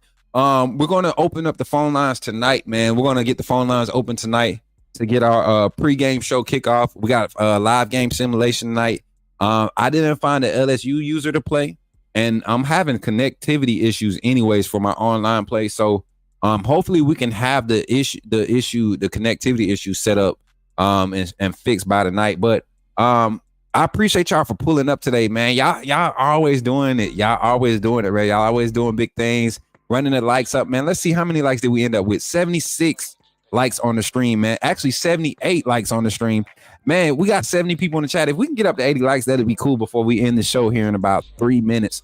But future announcements coming up. Like I said, tonight we got the gaming content, but we also checking in JR Gardner. I'm not sure if we're gonna be able to get Rock this evening. They got a little different travel plans this week for the trial play. But we're trying to get JR on. JR Gardner, check in with him. But we're talking some high school football, man. Some of our Diamond Sports Group athletes have been making waves. Bryson Riggins, one the name in particular, the number one quarterback in the state of Alabama, class of 2026, the number one statistically ranked quarterback in the state of Alabama, class of 2026, 3-star quarterback at Russell County High School, Bryson Riggins. We're gonna try to get him on the line tonight, but even if we don't get him on the line, we'll be talking about they got a playoff game Friday. First playoff game they had at Russell County in I don't know how many years. The young man is becoming a sensation overnight. People are starting to recognize he's turning heads, opening eyes, getting the exposure that he deserves. We're at 80 likes on the stream. Thank y'all. Thank y'all for getting us to 80 likes on the stream. And thank you to everybody that super chatted on the stream today. Let me get this banner up here and let that run while we do our final thoughts. Zach, Piano Man, Bino, and JB, thank y'all for y'all super chats on today's stream. Make sure I didn't miss anybody. Dwight, let me get Dwight on that banner. My fault, Dwight. Charge it to my head, not my heart. Dwight, let me get your name on there. My boys, man, look, that's crazy. Look at this. Look, this the 5 too. This the 5. That's crazy. Everybody but the White was at the tailgate, man. And I appreciate everybody for commending the show, y'all. I really do, man. And I hope y'all don't just be gassing me up because y'all my friends and y'all over here. I hope nobody feels obligated to support. I hope everybody supports because it's really does something for their life. And for an inspirational moment, y'all, I woke up with so much thankfulness in my heart today. Just for being alive. I was able to get in my morning worship this morning. And one of the songs that came on said, he hasn't failed me yet. And God has not failed me yet, y'all. He has not failed me yet. Things get tight over here and during this process with finances and things of that nature. So when you guys donate, it means a lot. It opens my mind up. It takes a lot of stress. I can't wait to be able to set up in the next phase for all the things that are being put on the table for Coach Smook Network and the team that we have. I can't wait for that phase to begin and for us to flourish in that next phase, because it's not just the efforts that I put on behind the camera. It's the what you all contribute to make these efforts count. So thank you all for doing what you do. And I'm just grateful to God for the people that He's surrounded me with, my family, my manager, my girlfriend. I don't even like to call her girlfriend because she definitely my woman. But everybody, man, my sister, my brothers, everybody that's part of this team, man, my sisters, my blood relatives, everybody that's supporting and pushing on Facebook, everywhere, Twitter, all the content. I'm grateful. I'm appreciative. And I'm gonna see y'all later on. Y'all get to see me in my element a little bit. I might try to go live, y'all, just to test to see what the stream connection is for the gaming. But we're gonna do the live game simulation tonight, and I got a little surprise. I think my costume, not my costume, but my uniform, my travel uniform just got in. So I got a whole little outfit for my get up, y'all. And then I got a new view that I'm gonna be featuring for the gaming scene. So y'all tune in. I might be able to feature it here.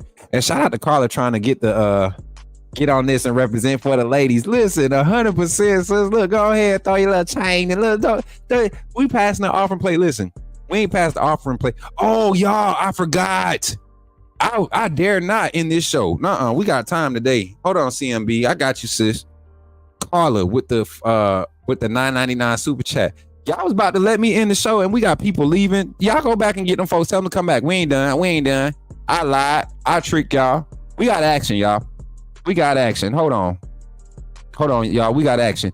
Y'all know we got Fairweather Fan Report, right? Fairweather Fan Report coming at you in about, let me see. Here we go.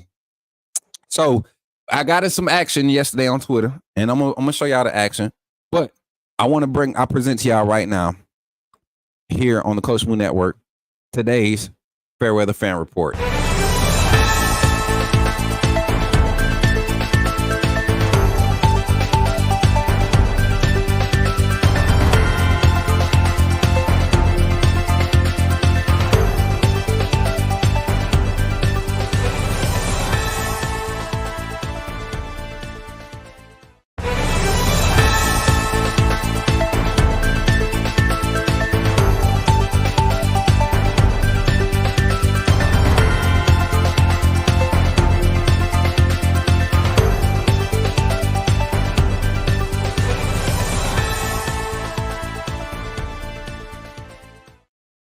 All right, everybody. Here on the Coach Smook Network, we have a Fairweather fan report.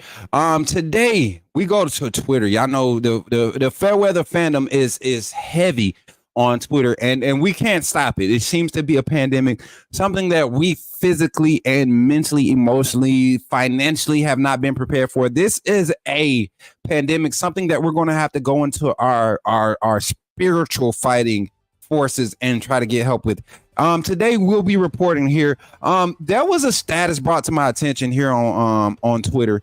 And I'm trying to get over here to the page to pull it up before they block me, because I know they're gonna block me. I know they're gonna block me. Come on, Smook, find it. Cause I know they rubbernecking right now. Here it is. Oh Lord, here you go. Bananas, good tweeting. Go Crimson, at Go Crimson. And he spells go like a LSU fan, which is sus to me, if you ask me. It's very sus, and you're supposed to be a Bama fan. Why are you saying go? But Bananas good tweeting bio has came through, said, and this is yesterday. What's today, chat? Today is Thursday, November 7th, 2024. 20 hours ago, so almost 24 hours ago. So yesterday around noon, we haven't even kicked off at this point in time on Saturday. This Fairweather fan is practicing being hit. Fairweather fan. He's practicing fairweatherness. I mean, this is literally the start. This is how you become a professional Fairweather fan, right? And shout out to my baby. He said, "Look at me having access to my bank accounts." Go ahead, $9.99 on the chat. Go ahead, baby. I'm gonna add you to that banner in a second. But listen. There's this is a pandemic. This is what we call fair weather. Like, what do you mean? And then I want to show y'all this. I'm gonna show y'all this, because not only did he practice this fair weatherness, he gets mad at me for calling them out, right? And he says, "Oh no, I've been placed on Snooky's fair weather." I mean, stop calling me Snooky. If you can't say if you can't say my nickname right, just don't say my name at all. Just call me Coach. I mean, come on. Go Crimson. Like, and then that's another thing. Like, y'all had these pictures. Y'all had these pictures of random stuff. You like to crack jokes and stuff, but you don't have a picture of yourself. So I'm willing to bet you probably in the face. You know what I'm saying? Your face probably. I'm gonna let them slide. We ain't gonna keep it there. We're gonna keep it here. All right. So, and I replied because my guy Wizzle Man. Shout out to Wizzle Man. He's not in here right now. He tagged me. He said, "Let me show you what Wizzle Man said." He said, hold on. Let me see. Where did I get tagged at? Yeah, I called you a fair weather. Talking about an MF. Here it is. Wizzle Man tagged me. He said, let me go down here. What Wizzle Man said? He said, Fairweather City, this comment section. And he tagged me, right? I said, facts, this oozing Fairweather fandom. Crying, add Fairweather fans. David, man, let's retain this for the Fairweather fan report as we have. And then Oats and Hoes, another rubberneck. I'm pretty sure you're watching on Twitter too. Yeah, you used to follow me, you know, I got the screenshot of that too. You're gonna have your Fairweather fan moment, but you again, you're piggybacking off of somebody else riding my, you know what I'm saying, and just ready, looking for my attention, but I ain't gonna give it to you. Ain't no text messages no more. My fingers, I don't got that type of energy no more. But This gentleman, this is the display. This is the Fairweather display. He's ready to display Saturday against LSU. He's already predetermined, premeditating being a Fairweather fan in this moment. This is what this gentleman plans on doing. What the fuck? Bitch! You fuck! What the hell?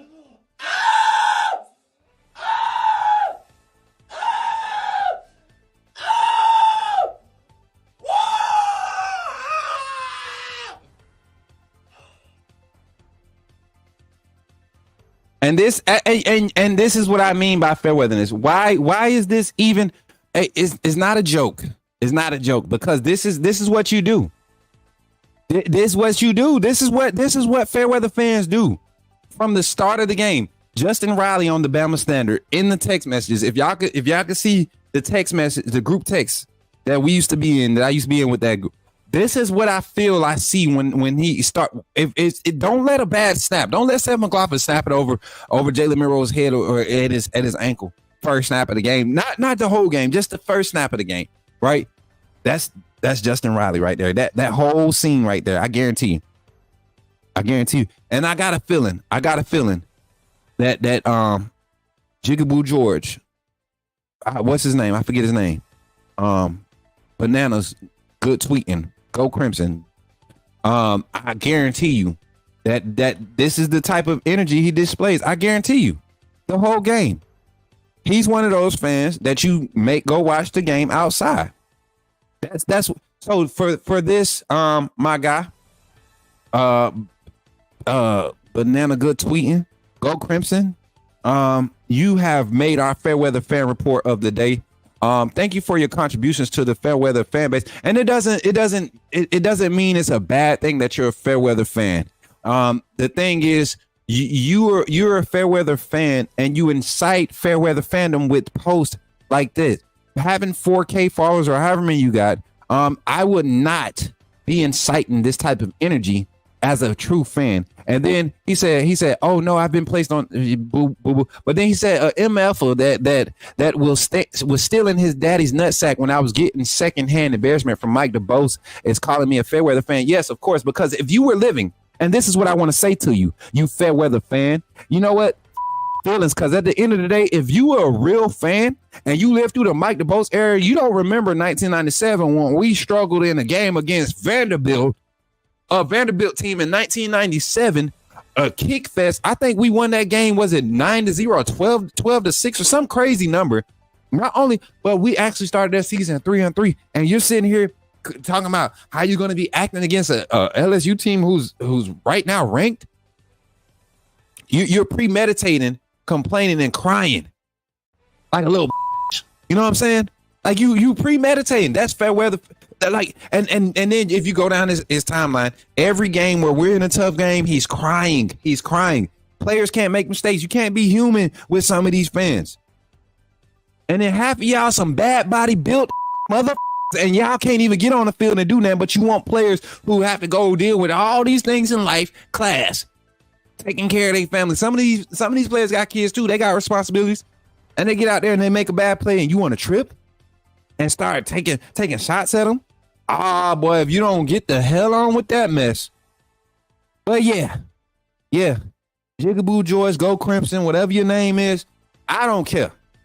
Your Fairweather fandom has been exposed, and you and everybody that agrees with you is going to be exposed too. So that's today's Fairweather fan report. If you spot any Fairweather fandom out here in these streets, and I'm talking to you, AAA community, and you don't have to be a Bama fan to identify Fairweather fandom. We found a Fairweather Auburn fan. You really can't call them Fairweather because they just have no reason to be a fan of Auburn, right? But we find them everywhere. If you have detected any Fairweatherness in your fan base, you can report to us here at the Coach Smook Network. You can call in on our phone lines during our calling segments. You can send us emails. You can send me screenshots. You can tag me on social media.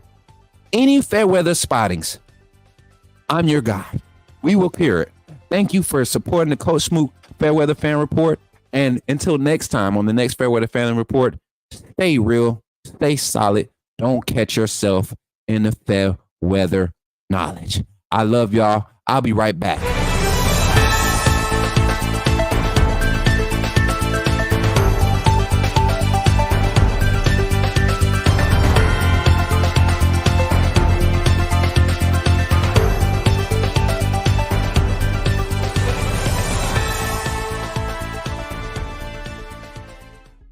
Get it, man. Y'all like that Fairweather Fan Report?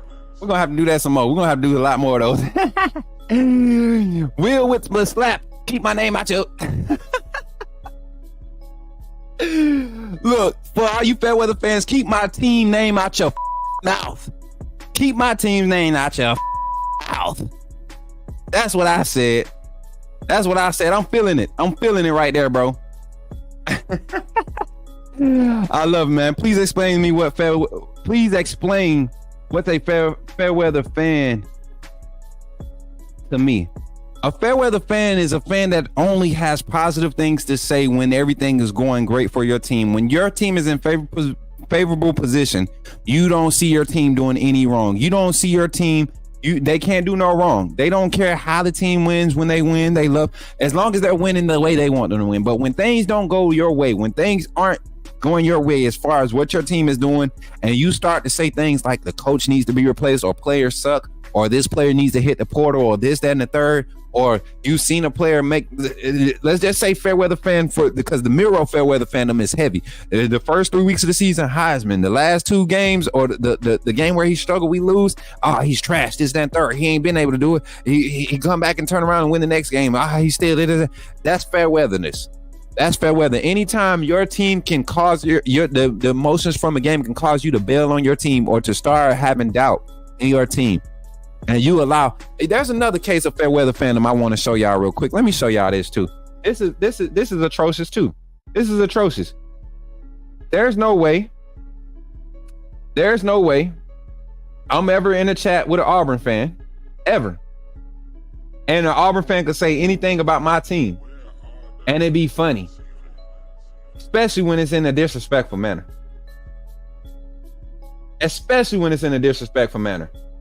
Y'all check out this mess right here. This is fair weatherness right here. Tim, this is fair weatherness right here. An Auburn fan tells the Alabama fan, and this ain't a joke, this is real. Chris Williams, I think this is the former Chris Williams, or might be a super fan. Chris Williams, former Alabama Auburn player. He said, "You beat me to it. I was just about to say, keep your eyes peeled like an onion, because we're going to show you what we're supposed to do against Vanderbilt." And then Brian Russell, somebody that has been chased away from this chat multiple times, right? Comes in and says, "Watch Auburn beat their and make us feel even worse." Make you feel worse. Only a Fairweather fan will look at the Vanderbilt loss and still have their feelings hurt. This same Vanderbilt team has gone and played other teams and played them to the wire, beating other teams. They are a bowl eligible team. When's the last time Vanderbilt went to a bowl game? Vanderbilt is ranked at the same. They're in the same tier as us right now in the SEC. In order to do that, they've played 5 SEC games. They've had to beat up on other SEC teams. Shut up, you Fairweather fans. You're crying too much. Chris Williams, take your Auburn. Listen, anytime y'all gotta waste toilet tissue on election results, you know your football team is trash. You know the election happened, y'all got a game Saturday with your trash squad, your Fairweather self. All y'all Fairweather fans. Fairweather. All of you, if you can't see that this team is just now starting to catch, and I even call some former players Fairweather too. I don't care. Former player, current player. Players that think they know but don't nobody know you. Adrian Hubbard, I can't recognize you. That still got me. I watched that clip last night. How you gonna try to play me like that, bro? Yeah, like you was Trent Richardson or Mark Ingram or somebody.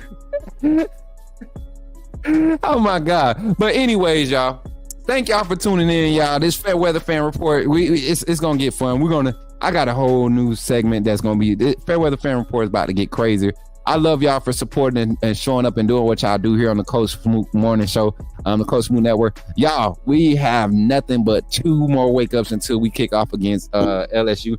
I think that game is going to be a lot better than people are giving it credit for.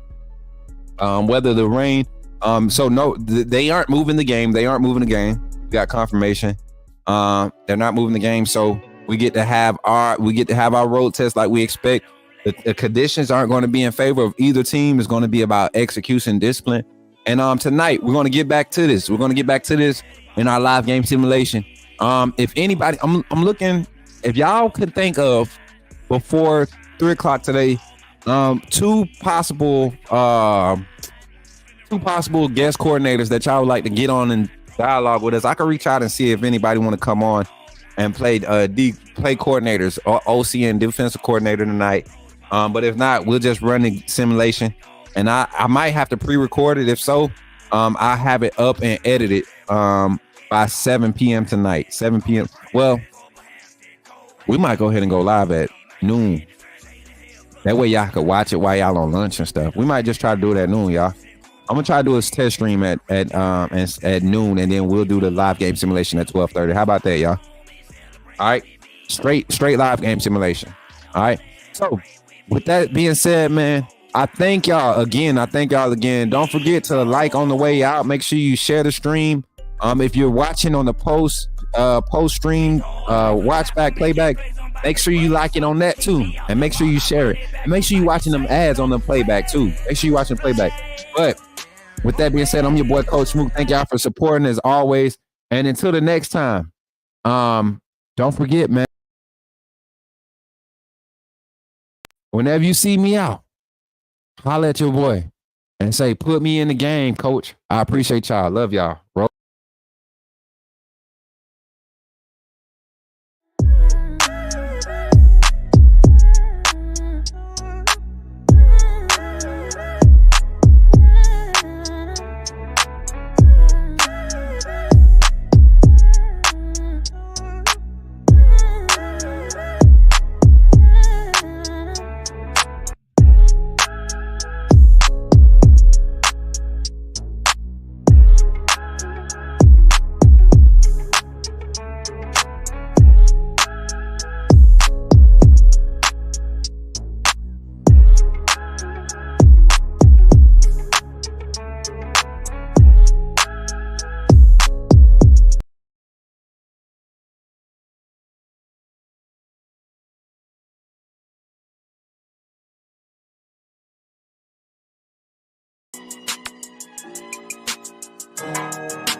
AVS, ice it out.